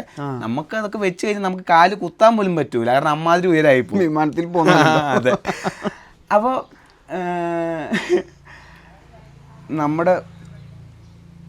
നമ്മുടെ നിത്യജീവിതത്തിൽ നമ്മുടെ കേരളത്തിൻ്റെ റോഡുകൾക്ക് ADV വണ്ടികളാണ് ഏറ്റവും നല്ലതെന്നാണ് ഞാൻ വിശ്വസിക്കുന്നത്. ഓഫ് റോഡല്ല, ADV വണ്ടികൾ, അതായത് ട്രാവലും ഇതെല്ലാം ചെയ്യാൻ പറ്റുന്നത്. കാരണം ഇതിൻ്റെ സസ്പെൻഷൻ്റെ ഇതെന്ന് പറഞ്ഞാൽ നമ്മുടെ ഇവിടുത്തെ റോഡുകൾക്ക് പറ്റിയ ഏറ്റവും അനുയോജ്യമായിട്ടുള്ള ഇതാണ്. ഞങ്ങൾ ചെയ്ത മൈന്യൂട്ടായിട്ടുള്ള ഓഫ് റോഡുകൾ ഇതുവരെ ഈ വണ്ടി കൊണ്ട് ചെയ്തിട്ടുള്ളൂ. ഒരു ചെറുതായിട്ട് ഹാർഡെന്ന് പറയാനുള്ളത് നമുക്കിന്ന് മഞ്ഞപ്പാറ പോയപ്പോൾ ഉള്ള അതാണ്. ഒരു കുഴപ്പമില്ല, നല്ല സ്റ്റേബിളാണ്. ലൈറ്റ് വെയിറ്റ് ആയതിൻ്റെ ഒരു ഗുണം എന്താണെന്ന് പറഞ്ഞു കഴിഞ്ഞാൽ വണ്ടി നമുക്ക് ഫ്ലിക്ക് ചെയ്ത് എടുത്തങ്ങ് പോകും. അത് തന്നെ കുഴിയൊക്കെ ചെറിയ ഇതൊക്കെ ആണെങ്കിൽ കല്ലൊക്കെ കാണുകയാണെങ്കിൽ നമുക്ക് അധികം ഒന്നും വേണം, ഒന്ന് ജസ്റ്റ് ഒന്ന് ആക്സിലേറ്റർ എടുത്ത് ഒന്ന് ഹാൻഡിൽ വലിച്ചു കഴിഞ്ഞാൽ വണ്ടി ഫ്രണ്ട് അങ്ങ് പൊങ്ങി അങ്ങ് വരും. അതെ, മുന്നേ അങ്ങ് പെട്ടെന്ന് അങ്ങ് പൊങ്ങി പെട്ടെന്ന് പൊക്കാൻ പറ്റും. നല്ല ഇതാണ്. പിന്നെ അതേപോലെ ഞാൻ ആലപ്പുഴ പോയ സമയത്ത് 1-2 വലിയ ചാട്ടങ്ങളായിരുന്നു. എറണാകുളത്ത് നിന്ന് ഒരു ചാട്ടം ഓർമ്മയുണ്ട്, മറ്റേ അത് അന്യായ ചാട്ടാണ് ചാടിച്ചത്. അത്യാവശ്യം നല്ല ഉയരത്തിലുള്ള രണ്ടടിയും കണ്ട് മുന്നിലേക്ക് പോയി ചാടി. ഇത്ര സ്മൂത്ത് ആയിട്ടാണ് ലാൻഡ് ചെയ്തത്. നമുക്ക് കയ്യിൽ കൺട്രോൾ ഇരിക്കുന്ന രീതിയിലാണ് വണ്ടി ഇരുന്നത്. പിന്നെ അതേപോലെ ആലപ്പുഴയിൽ നിന്ന് ഒരു പാലത്തിൻ്റെ അവിടെ നിന്ന് ചാടിച്ചായിരുന്നു. അതും ഇതേപോലെ സ്മൂത്തായിട്ട് ബോട്ടമൗട്ട് ചെയ്തില്ല, അത്ര ഉയർത്തി ചാടിയിട്ട് പോലും വണ്ടി മൊത്തത്തിൽ അടിഞ്ഞില്ല. അപ്പം നല്ല സസ്പെൻഷനാണ്. ഈ പൈസയ്ക്ക് ഈ വണ്ടിക്ക് കൊടുക്കുന്ന എൻ്റെ ഒരു കാഴ്ചപ്പാടിൽ ഈ വണ്ടിക്ക് കൊടുക്കുന്നതിൽ ഒരു 30-35% പൈസ എനിക്ക് തോന്നുന്നു ഈ സസ്പെൻഷനിലായിരിക്കുന്നത്. ആ സസ്പെൻഷൻ അവർ ഇതാക്കിയത് ഹീറോ എന്ന് പറഞ്ഞു കഴിഞ്ഞാൽ ഓഫ് റോഡിൻ്റെ അവർ റാലി ടീമൊക്കെ ഉള്ളതാണ്. അപ്പോൾ അവർ അതിൻ്റെ ടീമുകളെ വെച്ചിട്ടായിരിക്കും ഇതൊക്കെ ചെയ്യുന്നത്. പക്ഷേ അവർക്ക് കറക്റ്റ് ചെയ്തിട്ടുണ്ട്. അതായത് കറക്റ്റാണ് സസ്പെൻഷൻ വെച്ചിരിക്കുന്നത്. കൃത്യം അതിന് വേണ്ട ആവശ്യത്തിനനുസരിച്ചുള്ള എല്ലാം ഉണ്ട്. അതെ, അതായത് ഞാനോ പൊന്നനോ ഞങ്ങൾ ഓഫ് റോഡ് ചെയ്യുന്നവരല്ല, പക്ഷേ ഈ വണ്ടി ഓഫ് റോഡ് എന്ന് പറഞ്ഞു കഴിഞ്ഞാൽ കൂടുതൽ നമ്മുടെ ഈ റോഡ് പൊളിഞ്ഞ ഓഫ് റോഡാണ് നമ്മുടെ ഓഫ് റോഡ്. അതെ, ഗവൺമെന്റ് ഞാൻ വണ്ടി ഓടിച്ചിട്ട് എവിടെയൊക്കെ ഇതൊക്കെ എത്ര കുഴി അടിച്ചോ ഇതൊന്നും അറിയാം, ഇതിങ്ങനെ പറന്നങ്ങ് തെന്നി അങ്ങ് പോവാണ് കുഴി, നമ്മൾ അറിയുന്ന പോലും ഇല്ല. അതായത് നമ്മൾ ഫ്രണ്ട് ഒന്ന് പൊക്കാൻ, കുറച്ച് ഫ്രണ്ട് പൊക്കാൻ അറിയുന്ന ആൾക്കാർ ഒരു കുഴി അറിയാൻ പോകുന്നില്ല. കുഴിയൊക്കെ ഇങ്ങനെ നമ്മൾ ചെത്തി അങ്ങ് പോവുകയാണ്, അറിയത്ത് പോലും ഇല്ല. അപ്പം അതിന് വേറൊരു കാര്യങ്ങളൊക്കെ ശ്രദ്ധിക്കണം. ഞങ്ങൾക്ക് അധികം ഓഫ് റോഡ് അറിയത്തില്ല. ഞങ്ങൾക്ക് അത്ര കോൺഫിഡൻസോടെ പോകാൻ പറ്റുന്നുണ്ടെങ്കിൽ ഈ വണ്ടി ഒരു ബിഗിനറിന് അത്രയും കോൺഫിഡൻസ് കൊടുക്കുന്നുണ്ടെന്നുള്ളതാണ്. അതായത് അറിയാണ്ട് ഒരു കുഴിയിലൊന്നും ചാടിയാൽ അങ്ങ് പോവില്ല, കയ്യിൽ നിന്ന് വണ്ടി അങ്ങ് പോയിക്കോളും. ഹിമാലയൻ്റെ ഒരു ചെറിയൊരു പോരായ്മ എന്താണെന്ന് പറഞ്ഞാൽ അതിൻ്റെ വെയിറ്റ് ആണ്. ആ വെയിറ്റിൽ പോകുന്ന പെട്ടെന്ന് ഫ്ലിക്ക് ചെയ്യാൻ പറ്റില്ല, നമുക്ക് കൊണ്ടുപോകാൻ പറ്റില്ല വണ്ടീനെ അങ്ങോട്ടും ഇങ്ങോട്ടും. അപ്പോൾ അതിനെ നമ്മൾ കൺട്രോൾ ചെയ്ത് മെരുക്കി കൊണ്ടുപോകാനേ പറ്റത്തുള്ളൂ. ഇതിൽ അങ്ങനെയല്ല, ഇത് നമുക്ക് ഭയങ്കര നമ്മുടെ കയ്യിൽ വണ്ടിക്ക് വെയിറ്റ് ഇല്ലാത്തതുകൊണ്ട് കയ്യിൽ കിട്ടുന്നുണ്ട്, അതുകൊണ്ട് നമുക്ക് സുഖകരമാണ്. അതുപോലെ ഓഫ് റോഡ് പഠിക്കാനും ഈ വണ്ടി നല്ല സഹായകരമാണ് എന്നാണ് എനിക്ക് തോന്നിയത്. പൊന്നോ എന്നല്ലേ തോന്നുന്നത്? ഞാൻ അതിനോട് വലിയ യോജിക്കുന്നില്ല. അതെന്താ? കാരണം ഈ സാധനത്തിൻ്റെ റേഡിയേറ്ററും സാധനങ്ങളൊക്കെ ഉള്ളതുകൊണ്ട് ഇത് പഠിച്ചു കഴിഞ്ഞിട്ട് അങ്ങനെ പഠിക്കാനാണ് എനിക്ക് തോന്നുന്നു സാധാ ഒരു കാർബറേറ്റർ, സാധാ എക്സ്പൾസ് എടുക്കുന്നതായിരിക്കും പഴയ മോഡൽ എടുക്കുന്നത്. കാർബോ അല്ലെങ്കിൽ ഫ്യൂൽ എഞ്ചിൻ, അതായത് ഈ റേഡിയേറ്റർ ഇല്ലാത്ത സാധനം എടുക്കായിരിക്കും ഏറ്റവും നല്ലത്. കാരണം എന്താണെന്ന് പറഞ്ഞു കഴിഞ്ഞാൽ ഇത് നമ്മൾ പഠിക്കുന്ന സമയത്ത് താഴെ വേണമെങ്കിൽ പൊട്ടിക്കഴിഞ്ഞ് ഇത് നമുക്ക് കൊണ്ടുപോകാൻ ബുദ്ധിമുട്ടാണ്. മറ്റേതാണ് നമുക്ക് എന്തെങ്കിലുമൊക്കെ കാണിച്ച് നമുക്ക് വണ്ടിയെ പുറത്തെത്തിക്കാൻ പറ്റും. നല്ല പോയിന്റ്. ഇതിൽ പഠിക്കാൻ പറ്റുമെന്നല്ല, പഠിക്കണമെങ്കിൽ പഠിക്കാൻ പറ്റും. സാധനമൊക്കെ ചുറ്റും മറ്റേ കേജൊക്കെ വെച്ച് ക്രാഷ് ഗാർഡൊക്കെ വെച്ച് പഠിക്കണമെങ്കിൽ പഠിക്കാവുന്ന കാര്യമുള്ളൂ. ഇപ്പൊ എൻ്റെ അഭിപ്രായത്തിൽ ഞാൻ ഇതിൽ പഠിക്കുന്നതിനോട് ഞാൻ യോജിക്കുന്നു. ഇങ്ങനെ ഞാൻ രീതി ചോദിക്കട്ടെ, ഇപ്പൊ ഉള്ള വണ്ടികൾ ഇപ്പൊ വിൽക്കുന്ന സെയിലുള്ള വണ്ടികൾ വെച്ച് നോക്കുമ്പോൾ ഒരു ബിഗിനർ ഓടിച്ച് പഠിക്കാനുള്ള രീതിയിൽ ഈ വണ്ടിയല്ലേ ഉള്ളൂ ഇത്. കാരണം KLX-നൊക്കെ ഉയരം കൂടുതലാ, ഇതിനത്ര ഉയരം ഒന്നുമില്ല. ഇത് നമ്മൾ അതായത് കണ്ടമാനം ഓഫ് റോഡ് ചെയ്യാനാണെങ്കിൽ എന്നെ സംബന്ധിച്ചുള്ള ഈ വണ്ടിയേക്കാൾ നല്ലത് 200 തന്നെ. അതല്ല, ഈ വണ്ടിയേക്കാൾ നല്ലത് മാർക്കറ്റിൽ വേറെ വണ്ടികളുണ്ട്. അതായത് ട്രെയിൽ റൈഡ് ഓഫ് റോഡ് മാത്രമാണ്. ഇതെന്ന് പറഞ്ഞു കഴിഞ്ഞാൽ ഇതൊരു ട്രാവൽ ചെയ്യാൻ കൂടുതൽ ഉപകാരപ്പെടുന്ന ഒരു സാധനമാണ്. അങ്ങനെയാണ് തോന്നുന്നത് എനിക്ക്. എന്താന്ന് പറഞ്ഞു കഴിഞ്ഞാൽ ഇത് ഓഫ് റോഡ് ചെയ്യാൻ പറ്റും, പക്ഷെ ഓഫ് റോഡ് കൂടുതലാണോ അല്ല. നമ്മളിപ്പോൾ പോകുന്ന വഴിക്ക് ഒരു ട്രെയിലിൽ കൂടെ കയറി പോകണമെങ്കിൽ അത് ഇതിന് പറ്റും. പക്ഷെ നമ്മൾ ഈ പാറയും കല്ലും ചാടിക്കടന്ന് പോകണമെങ്കിൽ അതിനുള്ള ഒരു ഇതിന് അതായത് പഠിക്കണമെങ്കിൽ ഇത് പറ്റൂല, അറിയുന്ന ആൾക്കാർക്കാണെങ്കിൽ ഇത് കൊണ്ടുപോകാം. എനിക്ക് പക്ഷെ ഓടിച്ചപ്പോ ഇങ്ങനെ തോന്നിയത്, അപ്പൊ നമുക്കൊരാൾക്ക് പഠിക്കണമെങ്കിൽ അയാൾക്ക് ഒരു കോൺഫിഡൻസ് ഈ വണ്ടി കൊടുക്കുന്നില്ല, അതായത് പേടിപ്പിക്കുന്നില്ല, നമുക്കൊരു ഇതൊക്കെ പഠിക്കാനൊക്കെ. അതായത് ഞാൻ ഉദ്ദേശിച്ചെന്ന് പറഞ്ഞാൽ ഒരു മറ്റേ കല്ലും മറ്റേ പാറയും ഉള്ള സ്ഥലത്തൂടെ ഒരു ആൾക്ക് പോകണമെങ്കിൽ അറിയാത്ത ഒരാളത്തിനെ കൊണ്ട് പോയിട്ട് പ്രശ്നം വരാതിരിക്കുക, അതായത് വന്ന് ഇത് പുറത്തെത്തിക്കാനുള്ള ബുദ്ധിമുട്ട്. അത് അറിയുന്ന ആൾക്കാരാണെങ്കിൽ അവർക്കത് മനൂവർ ചെയ്ത് പോകാൻ പറ്റും. മനസ്സിലായോ? നമ്മളിപ്പോ നമ്മളെപ്പോലുള്ള ഒരാൾക്ക് കാര്യം നടക്കും. ഇപ്പൊ ഒരു തുടക്കക്കാരന് കുറച്ചും കൂടെ സൗകര്യം, അതായത് വീണ് കഴിഞ്ഞാൽ വരുന്ന പ്രശ്നങ്ങൾ, അതാണ് ഞാൻ ഈ വണ്ടിക്ക് ടെക്നോളജി കുറച്ചും കൂടെ കൂടുതലായതുകൊണ്ട്, അതായത് ഈ റേഡിയേറ്റർ ഒക്കെ എന്തെങ്കിലും പറ്റുകയും നമുക്ക് പെട്ടെന്ന് നന്നാക്കി എടുക്കാൻ പറ്റൂല. മനസ്സിലായോ? അതാണ് ഞാൻ ഉദ്ദേശിച്ചത്. ഇതിന്റെ ഇത് പിന്നെ എഞ്ചിൻ തണുക്കൂല, പിന്നെ അത് വലിയ വിഷയമായിട്ട് മാറും. പക്ഷെ ആ സമയത്ത് മറ്റേ ഇതിന്റെ 200 ഇറങ്ങുന്നുണ്ടല്ലോ, അങ്ങനെ പഠിക്കാനായത് കൂടുതൽ ഓഫ് റോഡ് ഓഫ് റോഡ് കൂടുതൽ ചെയ്യണം. അങ്ങനെ ചെയ്ത് തുടങ്ങാനാണെങ്കിൽ അതാണ് കുറച്ചുകൂടെ നല്ലത്. ഇതിനേക്കാൾ അതിനാകുമ്പോൾ റേഡിയേറ്റർ ഇല്ല, ഇതേപോലെ തന്നെ ലൈറ്റ് വെയിറ്റ് ആയിട്ടുള്ള വണ്ടിയാണ്. അതാണ് ഞാൻ ഉദ്ദേശിച്ചത്. എന്ന് വെച്ചാൽ അറിയുന്ന ആൾക്കാർക്ക് ഇത് ബുദ്ധിമുട്ടുള്ള കാര്യമില്ല, അവർക്ക് അതിനകത്തൂടെ പോകാനറിയാം. ഒരു പഠിക്കുമ്പോൾ നമ്മൾ എന്തായാലും വണ്ടിയിൽ നിന്ന് വീഴും. ആ സമയത്ത് ഇത് നമ്മൾ എവിടുന്നേലും അകപ്പെട്ട് കഴിഞ്ഞാൽ അവിടുന്ന് പുറത്തെത്തണ്ടേ വണ്ടിയും കൊണ്ട്. അതാണ് പറഞ്ഞത്. അത് ശരിയാണ് കേട്ടോ, ഞാൻ ആ രീതി ചിന്തിച്ചില്ല.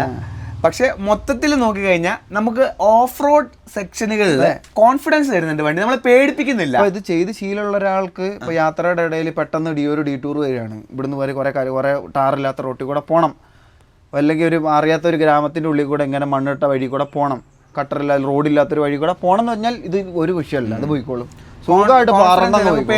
ഇപ്പോൾ നമ്മളന്ന് മറ്റേ ഇവിടെ നിലമ്പൂർ പോയപ്പോൾ അവിടുന്ന് അങ്ങോട്ടേക്ക് നമ്മുടെ തമിഴ്നാട് മറ്റേ നാടുകാണി വിട്ട് മറ്റേ അങ്ങോട്ടേക്ക് നമ്മുടെ ഇവിടം വരെ റോഡ് പൊളിച്ചിട്ടിരിക്കുകയാണ്. എന്തേലും അറിഞ്ഞോ? അതെ, ഒന്നും അറിഞ്ഞില്ല. അതാണ് അങ്ങനത്തെ ഒരു സാഹചര്യത്തിൽ ഇത് വളരെ ഉപകാരം. അതല്ലാണ്ട് ഇത് വെച്ച് പഠിക്കാൻ ഞാൻ പറ്റും, പക്ഷെ ഇങ്ങനത്തെ റിസ്കുകളുണ്ട്. അത് ആദ്യമായിട്ടൊരു വണ്ടി വാങ്ങി അതിനകത്ത് ഓഫ് റോഡ് പഠിക്കണം എന്ന് വെച്ചാൽ അതൊരിക്കലും ഞാൻ പറയില്ല. അതിന് പറ്റിയ വണ്ടിയല്ലേ ഇത് കുറച്ച് അറിഞ്ഞ് വണ്ടി ഓടിച്ച് ശീലമുള്ള ഒരാളെ സംബന്ധിച്ചിടത്തോളം, കുറച്ച് ഇന്റർമീഡിയറ്റ് ആയിട്ടുള്ള ആൾക്ക് അല്ലേ, അവരെ സംബന്ധിച്ചിടത്തോളം ഇത് പഠിക്കാൻ പറ്റും. അതിനകത്ത് അപ്പം അവർക്ക് കുറച്ച് മെനുവർ ചെയ്യാനുള്ള ഒരു കഴിവൊക്കെ ഉള്ള സ്ഥിതിക്ക് പറ്റും. ഇനി ഓഫ് റോഡിനായിരുന്നു നമ്മൾ പറഞ്ഞു. ഓൺ റോഡിൽ സസ്പെൻഷൻ്റെ പെർഫോമൻസ് അത് എനിക്കാണ് കുറച്ചും കൂടെ പറയാൻ പറ്റും, കാരണം ഞാനാണ് കൂടുതൽ ഓടിച്ചിട്ടുള്ളത്. ഹൈവേയിൽ പോയ സമയത്തുള്ള ഇത് പറയാം. ഹിമാലയനിൽ ഉള്ളൊരു ഇത് നമ്മളത് ഓടിക്കുമ്പോൾ ഹൈവേയിൽ അതൊരു 80 എത്തി പതിയെ ഇങ്ങനെ പതിയെ ഇങ്ങനെ ബൗൺസ് ചെയ്യാൻ തുടങ്ങും വണ്ടി. അങ്ങനത്തെ ഒരു ഇതുണ്ട്. അതിന് സസ്പെൻഷൻ സോഫ്റ്റ് ആയതുകൊണ്ട് 80 ഇതിന് കുഴപ്പമില്ല, ഇത് നല്ല സ്റ്റേബിളായിരുന്നു. ഇതിന് ആ ബൗൺസിങ് വരാൻ തുടങ്ങിയത് ഞാൻ നോക്കിയ സമയത്ത് ഒരു 100 കഴിഞ്ഞതിന് ശേഷമാണ് പതിയെ വണ്ടി ബൗൺസ് ചെയ്യാൻ തുടങ്ങിയത്. അപ്പോൾ ബൗൺസിങ് ഭയങ്കര എഫക്റ്റ് കൂടാൻ തുടങ്ങി. പക്ഷേ 80 ഇതില്ല, ബൗൺസിങ് എഫക്റ്റ് ഇല്ല. അപ്പം സസ്പെൻഷൻ്റെ ആ ബാക്കിലത്തെ പറഞ്ഞ സ്റ്റിഫ്നെസ്സിൻ്റെ ആ ഒരു ഇതായിരിക്കും, ആ ഒരു അഡ്ജസ്റ്റ്മെൻറ്റിൻ്റെ ഇതുകൊണ്ടായിരിക്കും ഹിമാലയൻ നല്ല സോഫ്റ്റാണത്. അപ്പോൾ ആ കാര്യം ഗ്രൗണ്ട് ക്ലിയറൻസിൻ്റെ കാര്യം, ഇതൊന്നും എവിടെയും തട്ടത്തോ ഒന്നുമില്ല. ഇത് എവിടെ തട്ടാൻ അതിന് മാത്രമുള്ള അടിച്ചിട്ടില്ല ഇതുവരെ പോയടത്തൊന്നും. നമ്മുടെ ഇവിടുത്തെ ഒരു റോഡുകളിൽ എവിടെയും ഇത് തട്ടൂല, കാരണം 220 mm ഗ്രൗണ്ട് ക്ലിയറൻസ് ഉണ്ട്. അതൊക്കെ എന്ന് പറഞ്ഞാൽ ധാരാളം. അവിടെ നമ്മൾ പോയപ്പോഴോ അത് തട്ടിയായിരുന്നോ? തട്ടിയില്ലല്ലോ. ഇല്ല, അതും തട്ടിയില്ല, ആ കയറ്റം ചെറുതും തട്ടിയില്ല. അപ്പോൾ നമ്മളിതുകൊണ്ട് അടുത്ത കണ്ണൂർ ഓഫ് റോഡ് പോവാം. അപ്പോൾ പറയാം. അത് ശരിയാ. അപ്പോൾ നമ്മൾ ആ കാര്യങ്ങളൊക്കെ പറഞ്ഞു. ഇനി സസ്പെൻഷൻ്റെ ഇതിൻ്റെയും കാര്യം, ഗ്രൗണ്ട് ക്ലിയറൻസ് പറഞ്ഞു. മെയിൻ പറയണ്ടേ, അടുത്ത ഈ വണ്ടിയുടെ ഒരു പോരായ്മയായിട്ട് എനിക്ക് തോന്നിയൊരു കാര്യം, ടയർ. ഇതിലേതാ വരുന്ന അപ്പോളോ അല്ലേ? അല്ല, യൂറോ ഗ്രിപ്പ്, ടി വി എസിൻ്റെ യൂറോ ഗ്രിപ്പാണ്. കാര്യം നടക്കും, പക്ഷേ മോശമാണോ? മോശമാണ്. ഇന്നും കൂടെ ഞാൻ നോക്കി, ഇന്ന് ഞാൻ പോയി, ചരലെങ്ങാനും വന്ന സാധനം തെന്നും. പൊന്നൻ ഓടിച്ച് ഓൺ റോഡിൽ ആദ്യമായിട്ട് ഓടിച്ചത് ഞാൻ ഇപ്പോൾ ഓർമ്മയുണ്ട്. ഞാൻ അവിടെ ഒന്ന് കിടത്തി ഇങ്ങനെ വളച്ചു വരികയായിരുന്നു. ഒരു വളം ഇങ്ങനെ കിടത്തി വളച്ച് അടുത്ത് ഇങ്ങോട്ടേക്ക് അതായത് ഇങ്ങനെ വന്നിട്ട് ഇങ്ങനെ വളയ്ക്കുന്ന ഒരു വളം ഇങ്ങനെ കിടത്തി വളച്ച് അടുത്ത് ഇങ്ങോട്ടേക്ക് ഇളക്കി വിളിക്കും. എന്താണോ റോട്ടിൽ പാലുണ്ടായിരുന്നത് എന്താണെന്ന് പറഞ്ഞാൽ ഒരൊറ്റ വരവ് ബാക്ക് സൈഡ് ഇങ്ങനെ തെന്നി ഇങ്ങോട്ട് പോകുന്നു. എന്താ ഭയത്തിന് സാധനം അവിടെ അധികം ഒരു ഇഞ്ച് ഇങ്ങോട്ടേക്ക് മാറി വന്ന് വണ്ടി അവിടെ പിടിച്ചിരുന്നു, നേരെ അങ്ങോട്ട് പോയി.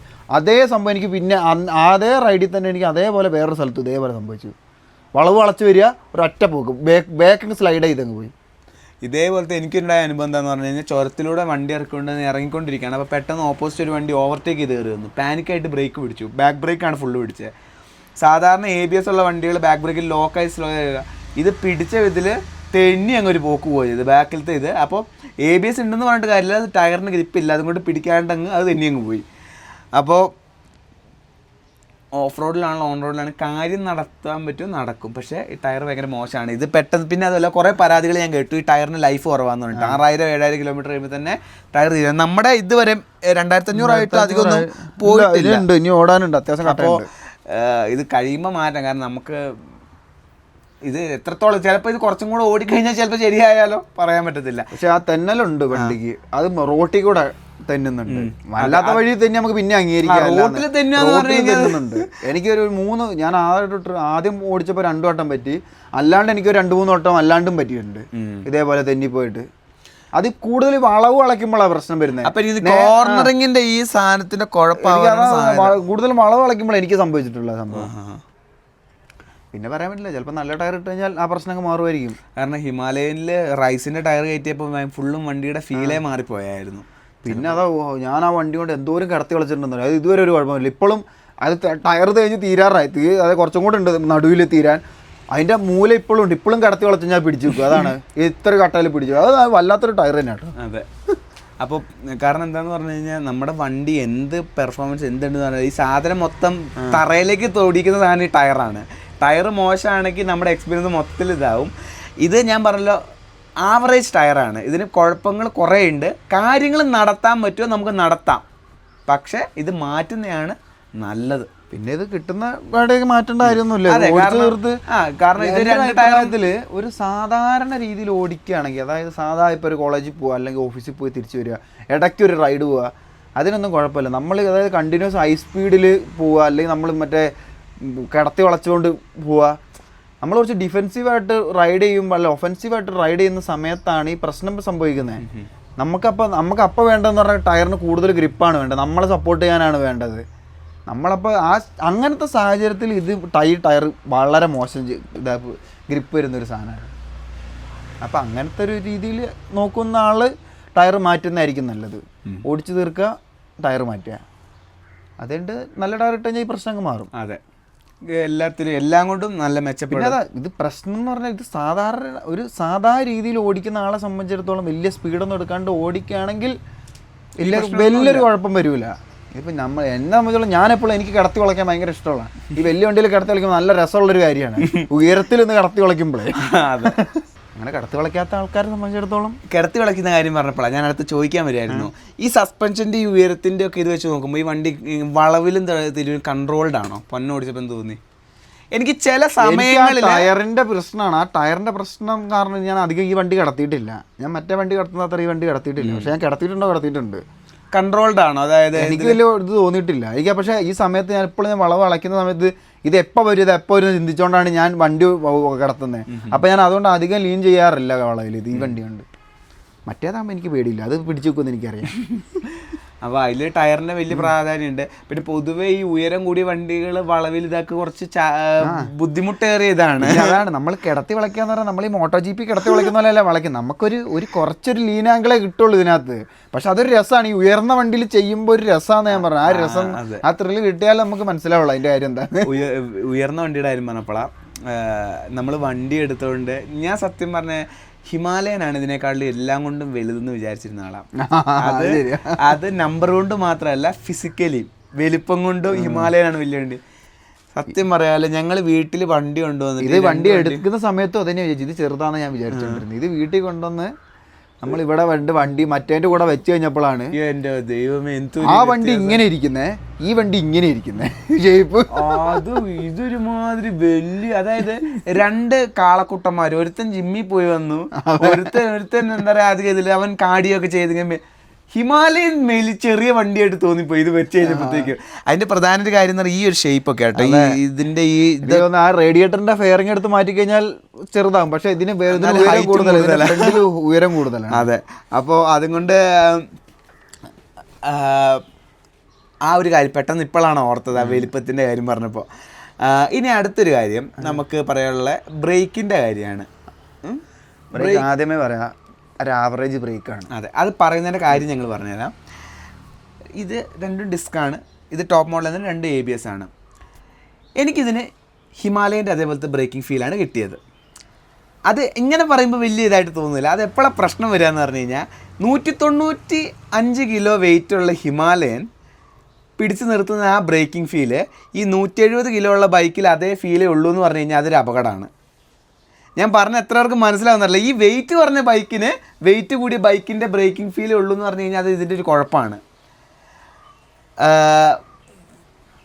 പിടിച്ചാൽ നിൽക്കും, പക്ഷെ ഒരു കോൺഫിഡൻസ് ഇല്ലാത്ത രീതിയിൽ ഇങ്ങനെ പതിയെ അങ്ങനത്തെ ഒരു ബ്രേക്കിൻ്റെ ഭയങ്കര ലാഗാണ്. നമ്മൾ പിടിച്ചു കഴിഞ്ഞിട്ട് ഒരു അര സെക്കൻഡ് 1 സെക്കൻഡ് കഴിയുമ്പോഴാണ് ബ്രേക്ക് നമുക്ക് ടയറിൽ നമുക്ക് ഫീൽ ചെയ്ത് തുടങ്ങുന്നത്. അതെ, ബ്രേക്ക് നിൽക്കാൻ തുടങ്ങിയത്. പ്രത്യേകിച്ച് ബാക്കിന് ഒരു ഫീലേ ഇല്ല, ഫ്രണ്ടിനാണ് ഉള്ളതിൽ ഫീലുള്ളൂ. അത് ഫ്രണ്ടിൽ വലിയ ഡിസ്ക് ആയതുകൊണ്ടായിരിക്കും.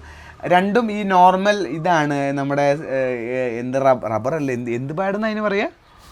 നോർമൽ പാഡിന് എന്ത് പാഡാ? എനിക്കറിയില്ല എന്തത്. അതായത് നോർമൽ പാഡാണ്, സെറാമിക്കോ അല്ലെങ്കിൽ സിൻഡേർഡോ അങ്ങനത്തെ ഒന്നും അല്ല, നോർമൽ പാഡാണ് വരുന്നത്, ബ്രേക്ക് പാഡാണ് വരുന്നത്.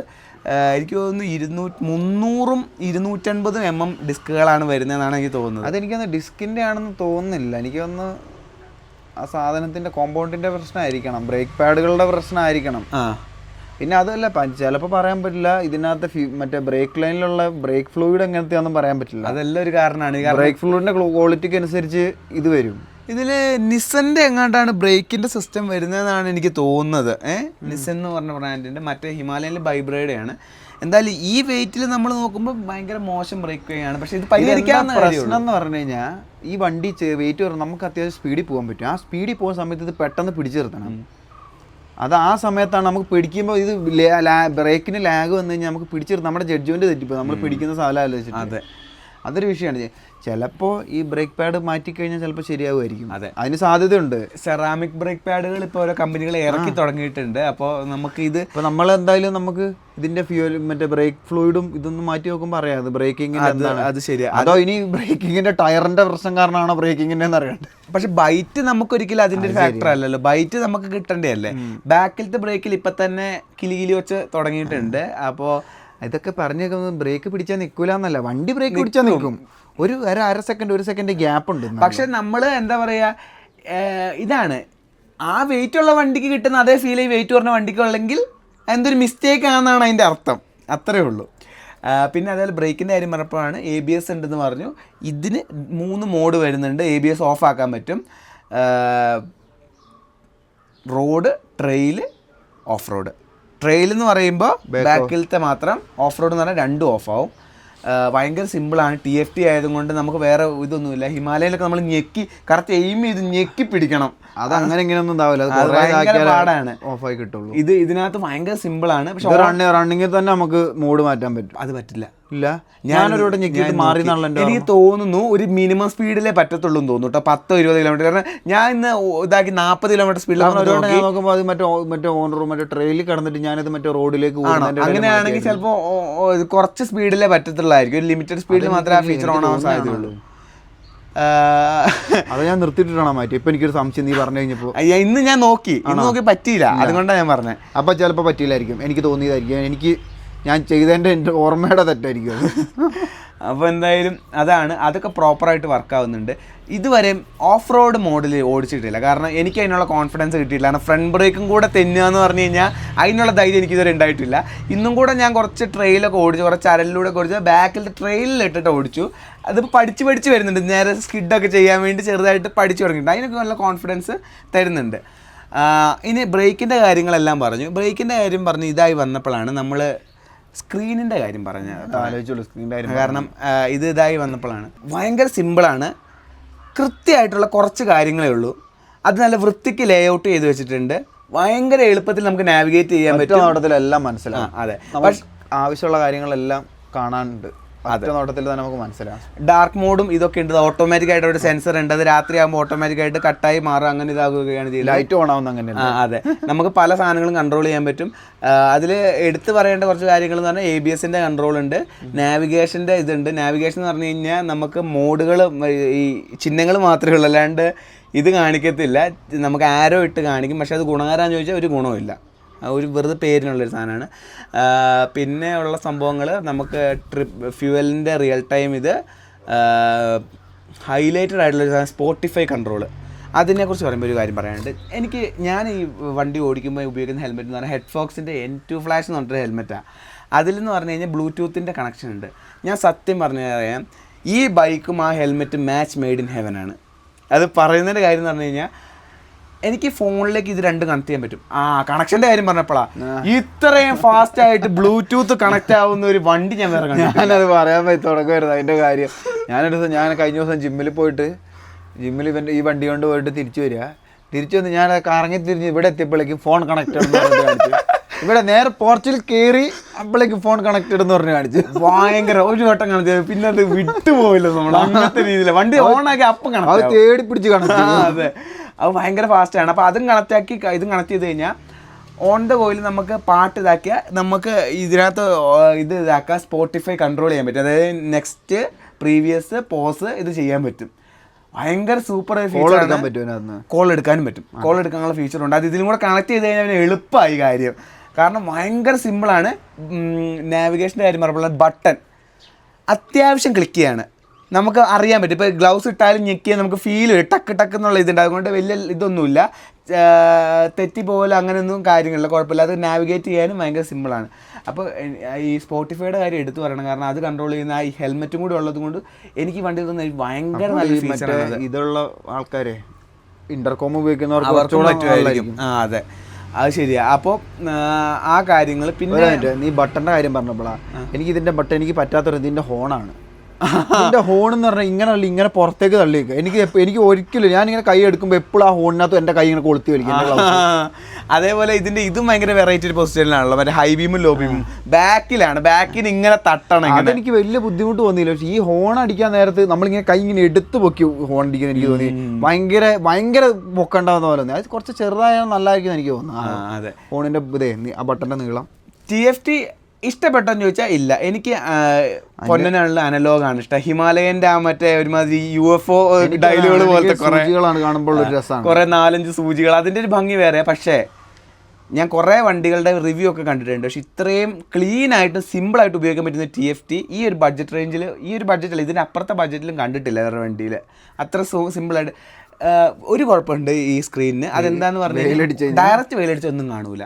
അല്ലാത്തപ്പോൾ ഒരു കുഴപ്പമില്ല, ഡയറക്റ്റ് വെയിലടിച്ചാൽ ഒന്നും കാണൂല. അപ്പോൾ ആ കാര്യങ്ങളെല്ലാം പറഞ്ഞു. പിന്നെ പറയാനുള്ള കാര്യം എന്ന് പറഞ്ഞു കഴിഞ്ഞാൽ ഇതിൻ്റെ വിൻഷീൽഡാണ്, ലൈറ്റിനെ കുറിച്ച് സംസാരിക്കാം. എല്ലാം LED ആണ്, പക്ഷേ ഹെഡ്ലൈറ്റ് 5 പൈസയ്ക്ക് കൊള്ളൂല. ഞാൻ ആദ്യം വണ്ടി എടുത്ത സമയത്ത് ഭയങ്കര സംഭവം ഹെഡ്ലൈറ്റ് ആണ്.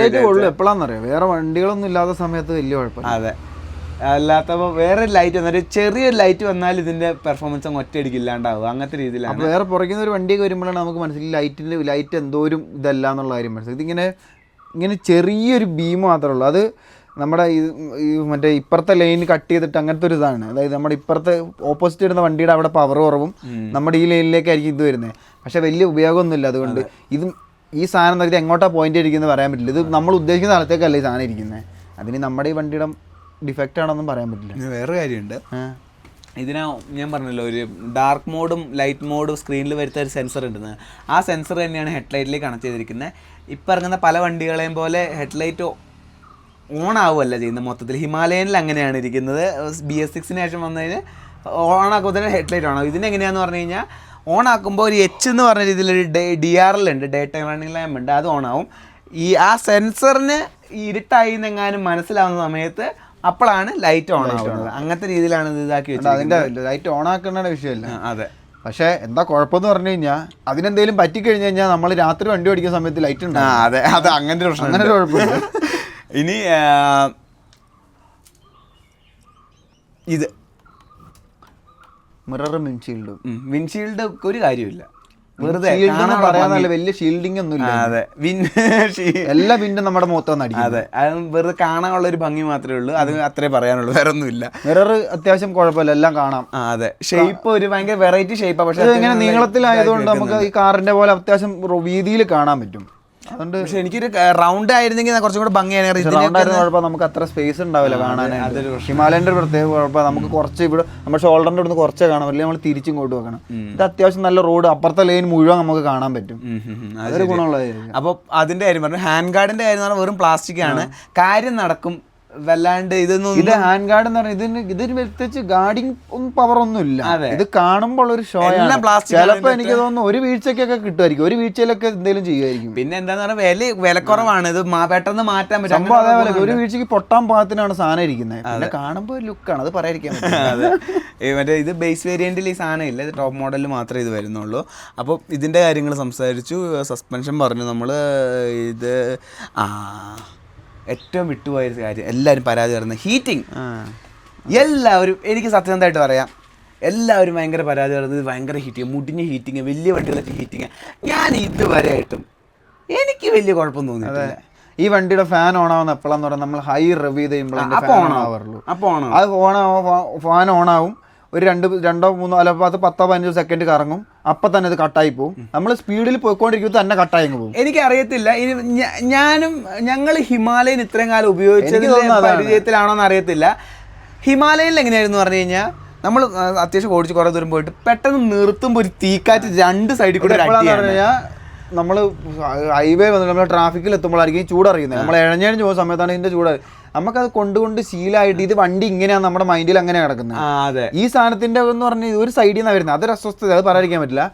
പക്ഷേ പ്രശ്നമുള്ളൊരു കാര്യമല്ല ഇത്. കാരണം ഈ ആൾക്കാർ പറയുന്ന പോലെ ഇതിന് അത്രയും വലിയ പ്രശ്നമുള്ള ചൂടല്ല ഇതിനകത്ത് വരുന്നത്. ഇപ്പൊ ഞാൻ വിചാരിച്ചെന്ന് പറഞ്ഞാൽ ഇവര് പറഞ്ഞ ഇതിന്റെ ഭയങ്കര ചൂടാണ് അവിടുന്ന് വരുന്നത്. ഞാൻ വിചാരിച്ചു മറ്റേ തീക്കാറ്റായിരിക്കും വരുന്നത്. ഞാൻ സാധാ ഒരു ചെറിയൊരു ചൂട് വരുന്നു, അത് ഇതിൽ കൂടിയാണ് അത് പോകുന്നത്. അത് നമ്മുടെ കാലിലേക്ക് അധികം അങ്ങനെ അടിക്കാറില്ല. നമ്മൾ ഈ വണ്ടി റണ്ണിങ്ങിലാകുന്ന സമയത്ത് ഇത് തട്ടി അങ്ങ് പോവുകയാണ് ചെയ്യുന്നത്. ഇത് ഇവിടെ പിടിച്ചു നിൽക്കുന്നില്ല ചൂട്. ഇനി അതിന് ഞാൻ ഭാവിയിൽ ഒരു കാര്യം ഞാൻ വിചാരിക്കുന്നത്, ഇതിന്റെ കൂളന്റ് ഒന്ന് വേണേൽ മാറ്റി നോക്കി ഞാൻ പ്രശ്നം കുറയ്ക്കാൻ പറ്റുമെന്ന് അറിയാൻ വേണ്ടി. ഇതിൽ നോർമൽ കൂളന്റ് ആണെങ്കിൽ എനിക്കൊരു ഐഡിയ ഉണ്ട്. എൻ്റെ ഒരു അഭിപ്രായത്തിൽ എത്ര ചൂട് സഹിക്കാൻ പറ്റാത്ത ആൾക്കാർ ഈ ഭാഗം ഒന്ന് കവർ ചെയ്താൽ മതി. ഇത്രയും അപ്പൊ പ്രശ്നം മാറി. അതൊരു ഇതാട്ടോ, അത് പറ്റില്ല. പിന്നെ എന്നെ സംബന്ധിച്ചിടത്തോളം അതൊരു വലിയ പ്രശ്നമല്ല. ചൂട് നമ്മുടെ ആ വണ്ടിയുടെ ചൂട് എന്ന് പറഞ്ഞാണ്ടല്ലോ, ആ ചൂട് അനുഭവിച്ചാലോ ഇതിന്റെ ചൂട്. അതാ ഞാൻ പറഞ്ഞേ, ആ 4 ബിഗ് സിംഗിൾ ആണ്, അതും എയർ കൂൾഡ്. അതായത് എയർ കൂൾഡ് വണ്ടികൾ ഓടിക്കുന്ന ആൾക്കാർക്ക് പറഞ്ഞാൽ ചിലപ്പോൾ മനസ്സിലാവും എൻ്റെ സാധാ വണ്ടികൾ നമ്മൾ ട്രാഫിക്കിൽ നിൽക്കുമ്പോൾ ചൂട്. എനിക്ക് ഇത് സത്യം പറഞ്ഞാൽ ഇത് തോന്നിയില്ല, ഇപ്പം അറിയത്തില്ല, ഇത് എക്സ്പീരിയൻസ് ഇല്ലാത്തതിന്റെ ഒരു ഇതായിരിക്കും. പക്ഷെ എനിക്ക് ഈ പറയുന്ന ആൾക്കാർ ആദ്യമായിട്ട് എടുത്ത വണ്ടി ആയതുകൊണ്ടായിരിക്കും ഇത്രയും വലിയ ടെക്നോളജി ഉള്ള വണ്ടി ആകുമ്പോൾ അപ്പം അവർക്ക് ചിന്തിക്കുക എന്തുകൊണ്ട് അങ്ങനെ ചിന്തിക്കുമ്പോൾ എന്തുകൊണ്ട് ഇവർക്ക് മാറ്റാൻ പറ്റില്ല. പിന്നെ ഇത് ആലോചിക്കും, നമ്മൾ ഓടുന്ന വണ്ടിയുടെ ഇത് എപ്പോഴും നിൽക്കുന്നില്ല എന്നുള്ള കാര്യമാണ്. വണ്ടി ചൂടാവുന്നു, അവർ കാറ്റടിച്ച് കളയുന്നു, 15 സെക്കൻഡ് സംഭവം കട്ടായി പോകും, പരിപാടി ആയിരുന്നു. പിന്നെ നമ്മൾ അറിയുന്നില്ല ചൂട്. അതായത് കണ്ടിന്യൂസ് ആയിട്ട് ഈ പെർഫോമൻസ് ഈ വണ്ടി തരണം. അപ്പൊ ഇത് ചൂടാവില്ല. പോയ സമയത്ത് ഫുൾ ടൈം ഓൺ ആയിരുന്നു ഈ ഇടയ്ക്ക്. അത് കറക്റ്റ് മനസ്സിലാവുന്ന എപ്പോഴാന്ന് പറഞ്ഞാൽ വണ്ടി നിർത്തുമ്പോഴാണ് ഈ ഫാൻ കിക്കാവുന്ന നമുക്ക് മനസ്സിലാവത്തുള്ളൂ. അല്ലെങ്കിൽ ഒച്ചം കേൾക്കൂല. ഇതിന്റെ ഹൈ സ്പീഡിൽ പോകുന്ന സമയത്ത് ഫാൻ ഓൺ ആയത് അറിഞ്ഞായിരുന്നു? ഇല്ല, അറിഞ്ഞില്ല. അപ്പൊ ചൂടും കിട്ടില്ല, കാരണം പാഞ്ഞു പോവല്ലേ. എനിക്ക് ആൾക്കാർ ചിലപ്പോ എന്റെ അഭിപ്രായം ഇതാണ്, എനിക്ക് തോന്നുന്നു ഇവർ ആദ്യമായിട്ട് വാങ്ങിയ വണ്ടി ആയതുകൊണ്ട് ഇവർക്ക് ആയിരിക്കാനാണ് സാധ്യത. എനിക്ക് പേഴ്സണലി പറയാം, ഈ വണ്ടിക്ക് എല്ലാവരും പറയുന്നത്ര ഹീറ്റിംഗ് ഒന്നും ഉണ്ടെന്ന് തോന്നുന്നില്ല. വീണ്ടും പറയാണ്, ഹിമാലയൻ ഓടിച്ചതിന്റെ ഇതിലുള്ളതാണോന്ന് അറിയത്തില്ല. അതിന് 2 സൈഡ് കാലും തോടെല്ലാം കൂടെ പൊള്ളിയിട്ട് അത് തീക്കാറ്റ് 2 സൈഡിൽ തണുപ്പത്ത് നല്ല കേട്ടോ, നല്ല സുഖം, നല്ല ചൂട് ഇങ്ങനെ അടിച്ചു വരും. ശരിയാ. അപ്പോൾ ഹീറ്റിന്റെ കാര്യം എല്ലാവരും പറഞ്ഞില്ല, പക്ഷെ ആ ഹീറ്റിംഗ് കാരണം പെർഫോമൻസ് കുറയുന്നുണ്ടോ? അതില്ല. അതെ, ഇത് പറയുന്ന ആൾക്കാരോട് ഒന്നേ പറയാനുള്ളൂ, ഇതൊന്നും ചൂടല്ല. ഇതൊന്നും വലിയ ചൂടൊന്നും അല്ല. അത് മൈൻഡ് ചെയ്യേണ്ട ആവശ്യം, നമ്മൾ മൈൻഡ് ചെയ്യേണ്ട. നമ്മൾ യാത്ര ആസ്വദിക്കുക, അല്ലാണ്ട് വണ്ടിയുടെ അതൊരിക്കലും നമ്മുടെ യാത്ര തടസ്സപ്പെടുത്തുന്നുണ്ടെന്ന് എനിക്ക് തോന്നുന്നില്ല. ഈ ഒരു ചെറിയൊരു ചൂട് അത് നിർത്താണ്ട് ചൂട് വരികയാണെങ്കിൽ പിന്നെ നമുക്ക് പറയാം. എനിക്ക് തോന്നുന്നില്ല അങ്ങനെ ചൂട് വരുന്നുണ്ടെന്ന്. ഇതിനകത്ത് ഞാൻ ഓടിച്ച സമയത്തൊന്നും എനിക്ക് ചൂട് കിട്ടിയിട്ടില്ല. അതെ, അപ്പോൾ ചൂടിൻ്റെ കാര്യം അത്രയേ ഉള്ളൂ. ഇനി മെയിൻ സംഭവം പറയാനുള്ളത് ടാങ്ക് കപ്പാസിറ്റി മൈലേജുമാണ്. ടാങ്ക് കപ്പാസിറ്റി 13 ലിറ്ററേ ഉള്ളൂ. ചെറിയ CC എഞ്ചിനാണ്, പക്ഷേ ഹൈ റവിങ് ആണ്. ഞാനും പൊന്നനും പ്രെഡിക്റ്റ് ചെയ്തത് ഒരു 35 കിലോമീറ്റർ ഹിമാലയൻ്റെ മൈലേജ് കിട്ടത്തുള്ളൂ എന്ന് വിചാരിച്ചിരുന്നത്. ഞങ്ങൾ എറണാകുളം ആലപ്പുഴ റൈഡ് പോയ സമയത്താണ് ആദ്യമായിട്ട് ഇതിൻ്റെ മൈലേജ് ടെസ്റ്റ് ചെയ്യുന്നത്. രാവിലെ പോയി ഫസ്റ്റ് ഫ്യൂവൽ അടിച്ചു, ഞങ്ങൾ ഇതാക്കി ടെസ്റ്റ് നടത്തി. 41.25 കിലോമീറ്റർ, 42 അടുത്തുണ്ടായിരുന്നു, 90 എത്ര ഉണ്ടായിരുന്നു.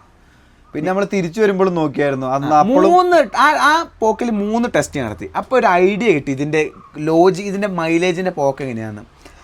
80 കിലോമീറ്ററിനുള്ളിൽ ആണ് നിങ്ങൾ ഓടിക്കുക, 60-80 അതിനകത്താണ് 6 ഗിയറിലിട്ട് ഓടിക്കുന്നതെങ്കിൽ ഷുവറായിട്ടൊരു 43 കിലോമീറ്ററെങ്കിലും വേണമെങ്കിൽ നിങ്ങൾക്ക് എടുക്കാം, ഈ വണ്ടി ഒപ്പിക്കാൻ പറ്റും. അതിനുള്ളത് ഉണ്ട് ഈ വണ്ടി. 90-110 ഇടയില ഓടിക്കുന്നെങ്കിൽ ഒറ്റയടിക്ക് താഴെ 38 ആയിട്ട് മാറും. അതിൻ്റെ മേലോട്ട് പോയി കഴിഞ്ഞാൽ അത് കുറയത്തേ ഉള്ളൂ. കാരണം ഹൈവേയിൽ ഞാൻ 90-38-110 ആ ഒരു ഇത് ഓടിച്ച് പിറ്റേ ദിവസം ഞങ്ങൾ ഇതാക്കി മൈലേജ് ടെസ്റ്റ് ചെയ്ത് നോക്കിയപ്പോൾ ഒറ്റയടിക്ക് എൻ്റെ മൈലേജ് 37-38 അങ്ങാണ്ടായിട്ട് ഒറ്റയടിക്ക് കുറഞ്ഞു. പിന്നെ ഞാൻ ഇത് 80 ഓടിച്ച് തിരിച്ചു വന്നപ്പോൾ പിന്നെ നോക്കിയപ്പോൾ ഈ 41.25 തന്നെ ആയിട്ട് മാറി. അപ്പോൾ നമ്മുടെ വണ്ടിക്ക് 42 കിലോമീറ്ററോളം മൈലേജ് കിട്ടുന്നുണ്ട്. അത് ഫസ്റ്റ് സർവീസ് കഴിഞ്ഞിട്ട് കേട്ടോ. അതും 80 കിലോമീറ്റർ ആ ഒരു റേഞ്ചിൽ ഓടിച്ചിട്ട്. അപ്പോൾ നല്ല മൈലേജ് വേണ്ടവർ ഒരു മിനിമം സ്പീഡിൽ ഓടിക്കുക. അപ്പോൾ പെർഫോമൻസും തരുന്നുണ്ട്, മൈലേജ് വേണമെങ്കിൽ മൈലേജും തരുന്നുണ്ട് വണ്ടി. പിന്നെ അതല്ലേ 80 കിലോമീറ്ററൊക്കെ നല്ലൊരു പേസാണ് നമ്മളെ സംബന്ധിച്ചിടത്തോളം. അത്യാവശ്യം സ്ഥലം നമ്മൾ ഈ 100 കിലോമീറ്റർ 120 കിലോമീറ്റർ പോകുന്ന ആ കാറ്റടിച്ചിട്ട് തന്നെ തല വേനിക്കാൻ തുടങ്ങും, അതിൻ്റെ ഒച്ച ഇതെല്ലാം കൂടെ ആയിട്ട്. എനിക്ക് ഞാനത് ഇപ്പോൾ ചിന്തിക്കും, ഇപ്പോൾ നമ്മൾ ഇതിൻ്റെ ഈ മൈലേജിൻ്റെ ആ വീഡിയോ ഇട്ടപ്പോൾ പലരും പറഞ്ഞു ഇന്ന കിലോമീറ്ററിലായിരിക്കും അല്ലേ എനിക്ക് ഇത്രേ കിട്ടുന്നുള്ളൂ. ഞാൻ ചിന്തിക്കുന്നതെന്ന് പറഞ്ഞാൽ നമ്മുടെ നാട്ടിലൊക്കെ എന്തിനാ ഈ 80 കൂടുതൽ സ്പീഡിൽ എന്തിനാണ് നമ്മൾ ബൈക്ക് ഓടിക്കുന്നത്? അതായത് നമ്മുടെ നോർമൽ റോട്ടിൽ ആൾക്കാർ പോകുന്ന റോട്ടിൽ നിയമപരമായിട്ട് എന്തായാലും പറ്റത്തില്ല. അല്ലാണ്ട് ഈ ട്രാഫിക്കുള്ള ഈ വളഞ്ഞു വഴിയിലൊക്കെ 100-ലൊക്കെ ഒന്ന് പോവാന്ന് പറഞ്ഞാൽ എന്ത് റിസ്ക് ഉള്ള ഇതാ. അതും സത്യം പറഞ്ഞു കഴിഞ്ഞാൽ ഈ വണ്ടി അതായത് ഇതിൻ്റെ സംഭവം എന്താണെന്ന് പറഞ്ഞു കഴിഞ്ഞാൽ ഇത് 120 പോകുമെന്ന് പറഞ്ഞാൽ അത് 120 എപ്പോഴും ഓടിക്കണം എന്നല്ല, നമുക്ക് ആവശ്യമുള്ള സമയത്ത് അത് 120 വരെ നമുക്ക് തരുമെന്നുള്ളതാണ്. യാത്ര ചെയ്യുമ്പോൾ എപ്പോഴാണേലും 60-80 ഏറ്റവും നല്ലൊരു പേസ്. ഇനി അത്രയും പോകണമെന്നുണ്ടെങ്കിൽ തന്നെ നല്ല കാലിയായിട്ടുള്ള ഹൈവേകളാണ് അത്.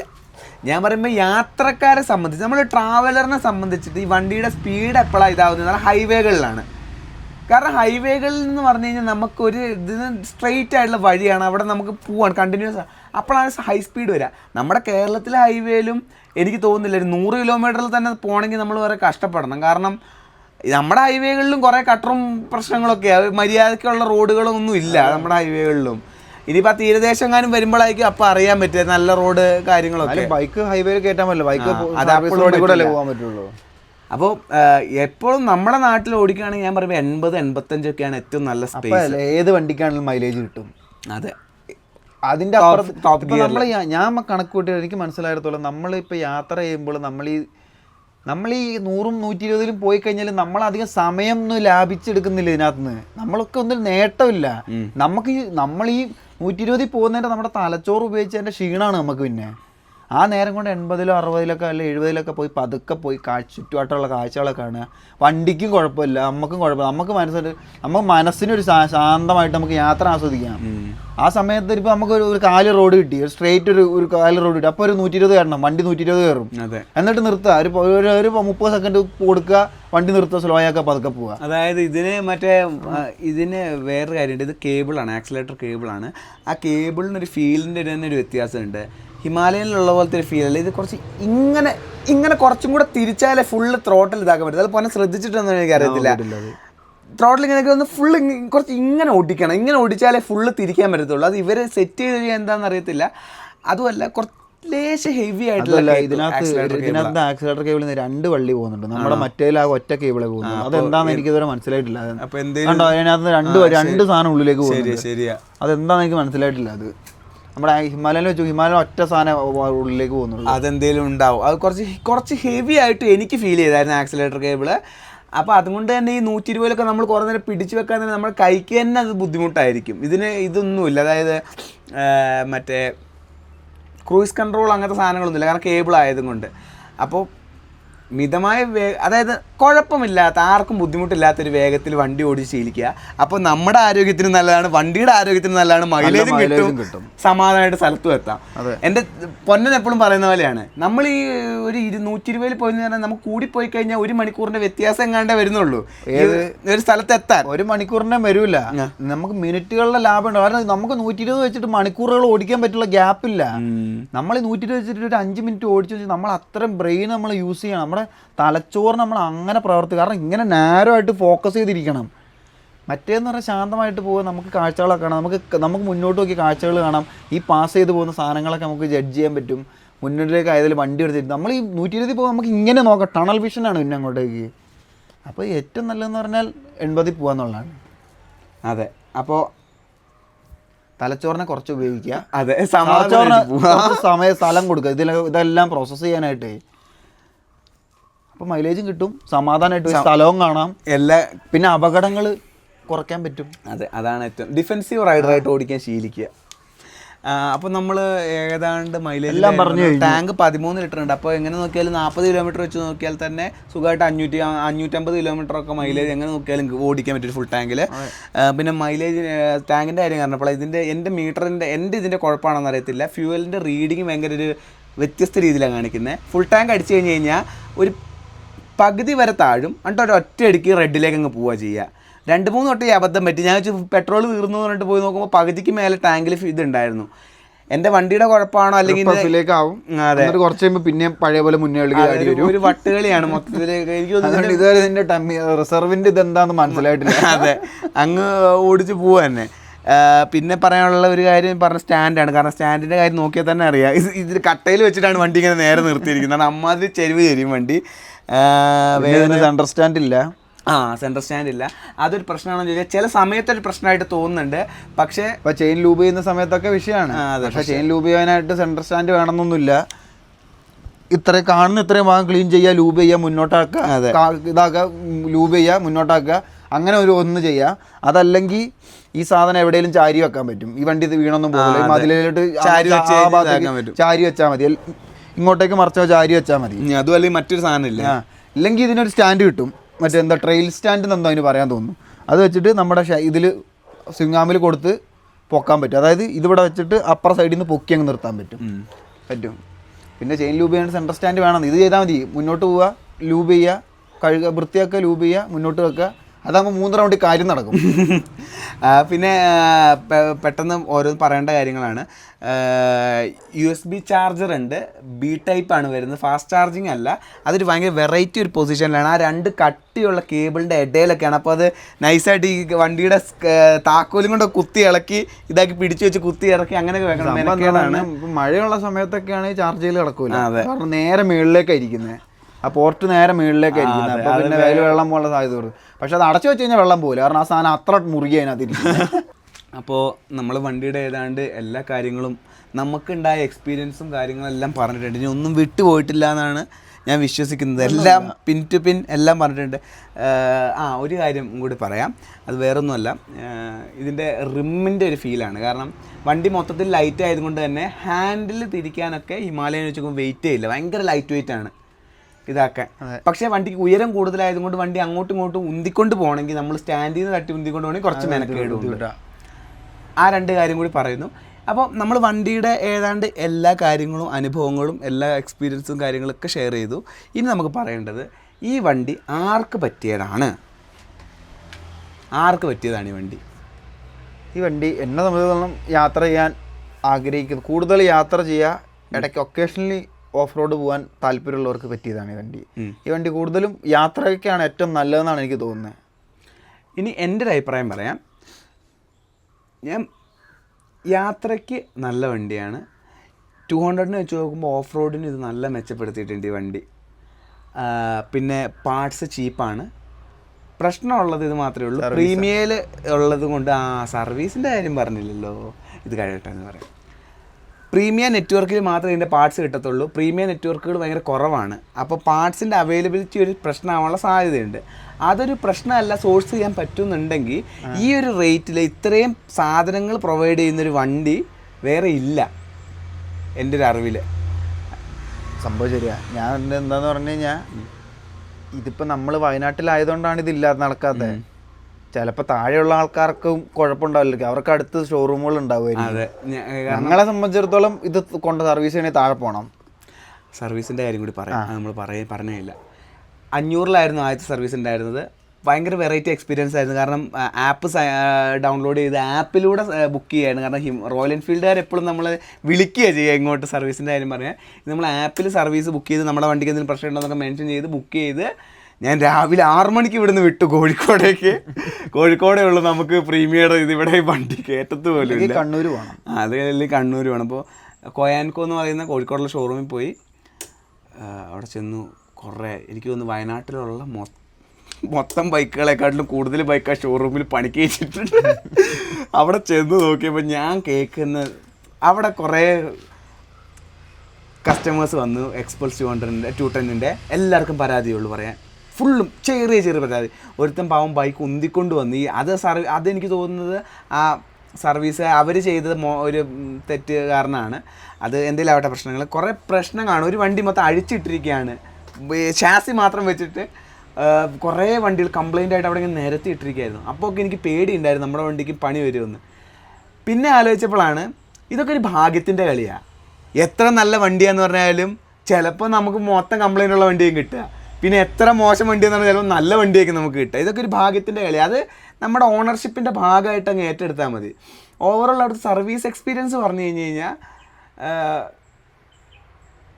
സത്യം പറഞ്ഞാൽ അവർക്ക് വേണമെങ്കിൽ ഇവിടെ സർവീസ് കൊടുത്താൽ മതി, അതിനുള്ളതേ ഉള്ളൂ. വെറുതെ നമ്മൾ അവിടം വരെ മെനക്കെട്ട് പോകേണ്ട ഒരു ഓയിൽ മാറ്റി, അതെ ഓയിൽ ഫിൽറ്റർ മാറ്റി, പിന്നെന്താ അഡ്ജസ്റ്റ് ചെയ്തു, ഇതിന്റെ ഷാസിയുടെ വലിയ ബോൾട്ടുകളൊക്കെ ഒന്ന് ടൈറ്റ് ചെയ്തു, മെയിൻ പിടിച്ചു നിർത്തിക്കുന്ന ബോൾട്ടുകളൊക്കെ ടൈറ്റ് ചെയ്തു. ഇത് വേണമെങ്കിൽ നമ്മൾ ഇവിടെ തന്നെ ചെയ്തേനെ. അതെ, പിന്നെ അവര്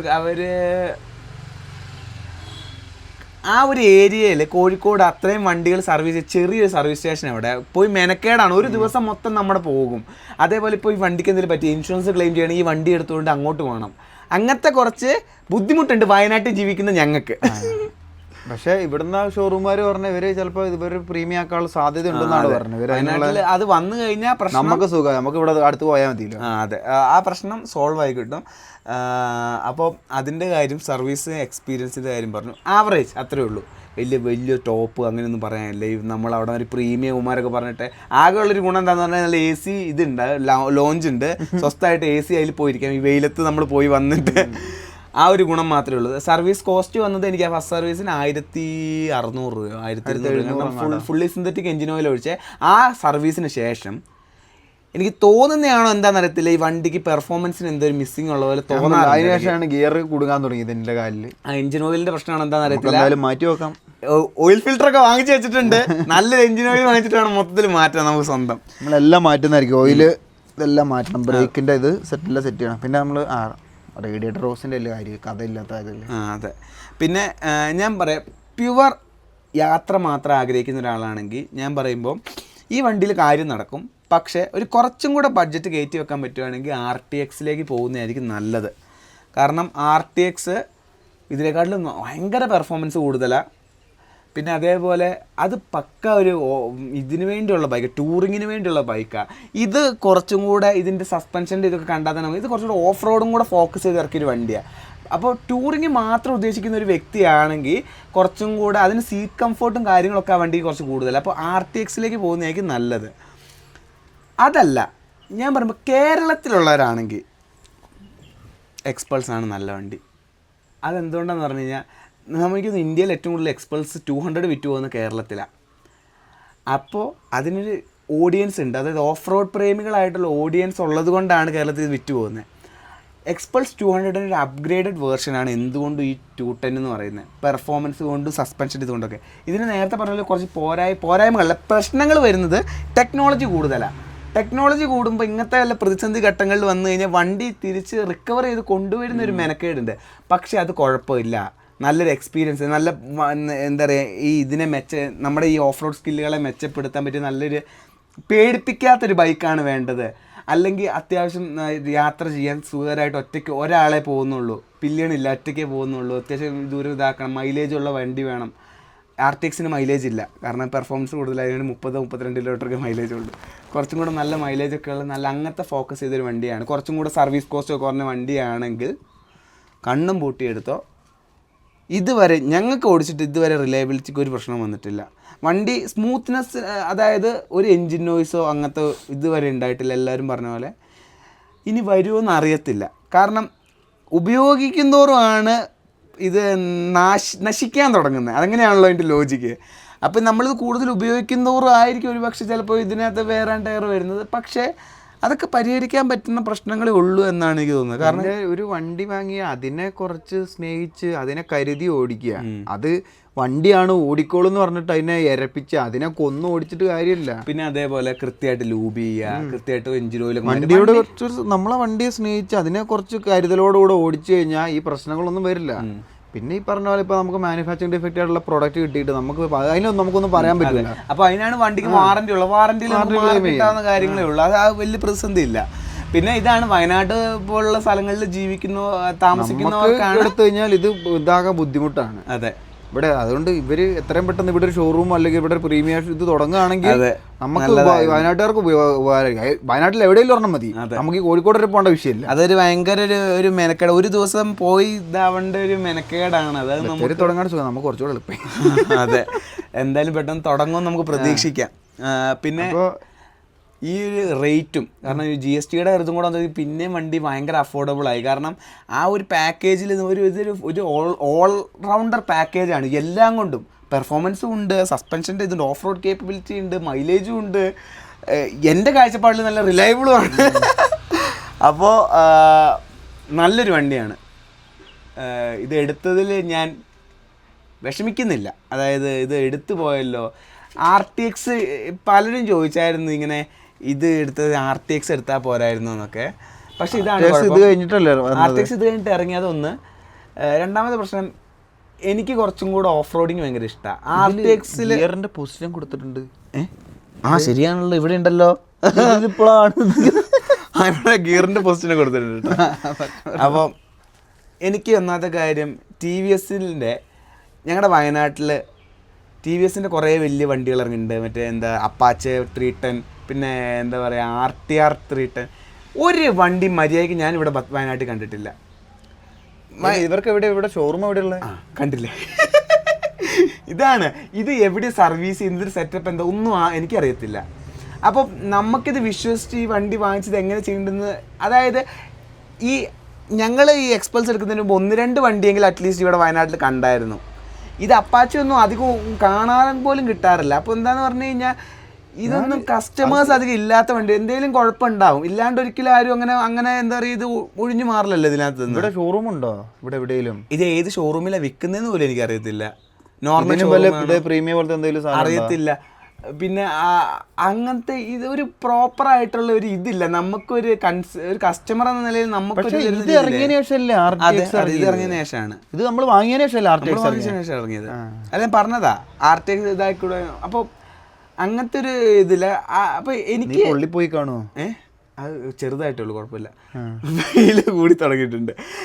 എന്താണേലും അതുകൊണ്ട് RTX അത് അങ്ങനത്തെ ഒരു ഇതേ ഇല്ല. കാരണം ഞങ്ങൾക്ക് ഒരേ പേസിൽ പോകാൻ ആഗ്രഹിക്കുന്ന ഒരു ഇതാണ്. അപ്പോൾ ഹിമാലയൻ വെച്ച് നോക്കുമ്പോൾ, ഓടിക്കുന്ന ഒരു വ്യക്തി എന്ന് വെച്ച് നോക്കുമ്പോൾ ഇത് കറക്റ്റ് മാച്ചാണ്. 2 വണ്ടി ഒരേ പേസിൽ. ഇവൻ മുന്നിൽ പോയി ഞാൻ പുറകിൽ വരും. അത് ഓടിക്കുന്നതിൻ്റെ രീതിയുടെ കുഴപ്പമാണ്. ഞാൻ എനിക്ക് പിടപ്പ് കുറച്ച് കൂടുതലാണ്. പക്ഷെ എന്നാലും രണ്ടും ആവറേജ് നമുക്ക് ഒരേ ഇതിൽ പേസിൽ നല്ല സുഖമായിട്ട് കൊണ്ടുപോകാൻ പറ്റുന്ന 2 ഇതാണ്. പിന്നെ അതുപോലെ എന്താണ് വണ്ടിയെ പറ്റിയുള്ള നിൻ്റെ അവസാനത്തേത്? എൻ്റെ അവസാനത്തേത് ഇതാണ്. ഓഫ് റോഡ് ഇഷ്ടപ്പെടുന്ന, ഓൺ റോഡും ഓടിക്കാൻ ആഗ്രഹമുള്ളവർക്ക് കണ്ണും പൂട്ടി ഇതെടുക്കാം. കാരണം ഇതിൻ്റെ അത്രയും നല്ല ഓപ്ഷൻ വേറെ ഇല്ല. RTX ഓഫ് റോഡിന് ഞാൻ ഒരിക്കലും റെക്കമെൻഡ് ചെയ്യില്ല. കാരണം എനിക്കത് ഓഫ് റോഡ് ചെയ്യുന്ന കുറേ വീഡിയോ കണ്ടു, ഞാൻ കൺവിൻസ്ഡ് അല്ല, എനിക്ക് തോന്നുന്നില്ല. കാരണം അതിന് അലോയ് റിമും എല്ലാം വെച്ചിട്ട് ആ വണ്ടിയും കൊണ്ട് ഓഫ് റോഡ് ഓടിച്ച് അത്ര നന്നായി പോകുമെന്ന് എനിക്ക് തോന്നുന്നില്ല. അതുകൊണ്ട് RTX എടുക്കാൻ ആഗ്രഹിക്കുന്നവരെന്ന് പറഞ്ഞാൽ കുറച്ചും കൂടെ വേഗത്തിൽ പോകണം, കുറച്ചും കൂടെ വലിയ വണ്ടി വേണം, അതൊക്കെ ആഗ്രഹിക്കുന്നവർ ട്രാവലിംഗ് മാത്രം പ്യുവർ ആഗ്രഹിക്കുന്നവർ RTX എടുത്തോളുക. ഒരു ഓൾറൗണ്ടർ ബൈക്കാണ്, ഒരു പേടിപ്പിക്കാത്ത, നമ്മളെ പഠിപ്പിക്കുന്ന, നമ്മളെ ഓഫ് റോഡിങ്ങിൽ എഡ്യൂക്കേറ്റ് ചെയ്യിക്കുന്ന അങ്ങനത്തെ ഒരു നല്ല വണ്ടിയാണ് വേണ്ടെങ്കിൽ, ഒരു നല്ല ക്യാരക്ടറുള്ള വണ്ടിയാണ് വേണ്ടതെങ്കിൽ, ഞാൻ ഒരിക്കലും പറയാൻ ആഗ്രഹിക്കുന്ന ഒരു സാധനം, ഹീറോയ്ക്കൊക്കെ ക്യാരക്ടർ ഉണ്ടെന്ന്, എക്സ്പൾസ് 210 എടുത്തോ. ചെറിയ ചെറിയ പ്രശ്നങ്ങളുണ്ട്, നമുക്ക് പരിഹരിച്ച് മുമ്പോട്ട് പോകാൻ പറ്റുന്ന പ്രശ്നങ്ങളേ ഉള്ളൂ. വണ്ടികളാകുമ്പോൾ അങ്ങനെ എന്തെങ്കിലുമൊക്കെ പ്രശ്നങ്ങളൊക്കെ ഉണ്ട്, അതൊക്കെ പരിഹരിച്ച് മുന്നോട്ട് പോകാനുള്ളൂ. അതെ, സ്നേഹിക്കുക, വണ്ടികളെ സ്നേഹിക്കുക, അതിനെ ഉപയോഗിക്കുക. അതാണ് വേറൊരു കാര്യം, മനസ്സിന് ഇഷ്ടപ്പെടുന്ന ഒരു വണ്ടി വാങ്ങാൻ. അതെ അതെ. ഇപ്പം നമ്മൾ ഇത്രയും പറഞ്ഞു എന്ന് പറഞ്ഞാൽ നമുക്ക് മനസ്സിന് ഇണങ്ങിച്ചേരുന്ന, നമുക്ക് മനസ്സിന് ഇഷ്ടപ്പെടുന്ന ആ വണ്ടിയെ കാണുമ്പോൾ ഒന്ന് നോക്കുന്ന, എപ്പോഴും കാണുമ്പോൾ ഒരു പുതിയതായിട്ട് കാണുന്ന പോലെ തോന്നുന്ന ഒരു വണ്ടി എടുക്കുക. അതെ, അല്ലാണ്ട് മനസ്സിന് എല്ലാവരും പറയുന്ന ഈ വണ്ടി എടുക്കാന്ന് പറഞ്ഞാൽ ദൈവം ഇത് എടുക്കാനിരിക്കുക. നിങ്ങൾ വണ്ടി ഓടിക്കാൻ അതിന് അർഹരല്ല എന്നാണ് ഞാൻ പറയുന്നത്. മറ്റുള്ളവന്റെ അഭിപ്രായം കേട്ടിരിക്കുന്നത് ഇത് ഞങ്ങളുടെ വണ്ടിക്ക് ഞങ്ങൾക്ക് തോന്നിയ ഞങ്ങളുടെ അഭിപ്രായങ്ങൾ മാത്രമാണ്. ഈ വണ്ടി ഇവൻ വാങ്ങുന്നു, ഇവൻ ആഗ്രഹിച്ച് വാങ്ങുന്നു ഇവൻ്റെ ഇഷ്ടപ്പെട്ട വണ്ടി. നമുക്ക് വണ്ടിയോടൊരു സ്നേഹം വേണം. അതെ, ഇല്ലാണ്ട് നമുക്ക് ആ വണ്ടി കാണുമ്പോൾ എപ്പോഴും ഓടിക്കാൻ തോന്നണം, ഇല്ലാതെ വണ്ടി എടുക്കരുത്. പിന്നെ ഈ പറയുന്ന കേട്ടിട്ട് ഇതിനൊരു ഗൈഡാണ് ഇതാ വണ്ടി എടുക്കാൻ നിൽക്കരുത്. ഇത് നമ്മൾ വാങ്ങി നമ്മൾ ഇത്രയും നാൾ ഓടിച്ചതിൻ്റെ നമ്മുടെ അനുഭവമാണ് പറയുന്നത്.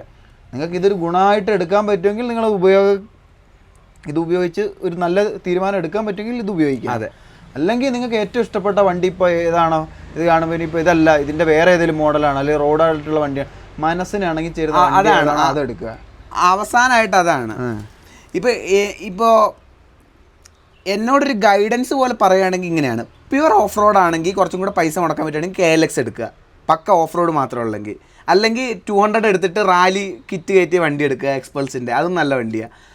പക്ക നല്ല റോഡ് പോകാനാണെങ്കിൽ ഇപ്പോൾ ഉള്ളതിൽ ഈ ഒരു ബഡ്ജറ്റിൽ കേട്ടോ, അതായത് 350 cc താഴെയുള്ള ഈ വില കുറഞ്ഞ വണ്ടികളുടെ കാര്യം പറയുന്നത്, ഇതെടുക്കുക, RTX എടുക്കുക. രണ്ടും ചേർന്നൊരു ഓൾറൗണ്ടറാണ് വേണ്ടതെങ്കിൽ കണ്ണും പൂട്ടി എടുത്തോ, ഇത് സെറ്റ് വണ്ടിയാണ്. ഇത്രയേ ഉള്ളൂ. അപ്പോൾ ഇത്രയേ ഉള്ളൂ പറയാൻ. എക്സ്പൾസും ബാക്കിയുള്ള വണ്ടികളുടെയും വിശേഷങ്ങൾ ഇനിയും വരുന്നതായിരിക്കും. അപ്പോൾ അടുത്ത വീഡിയോയിൽ കാണാം. എല്ലാവർക്കും ബൈ. ഇത് റെക്കോർഡ് ചെയ്തില്ല എന്ന് മാത്രം പറയരുത് എൻ്റെ പൊന്നേ.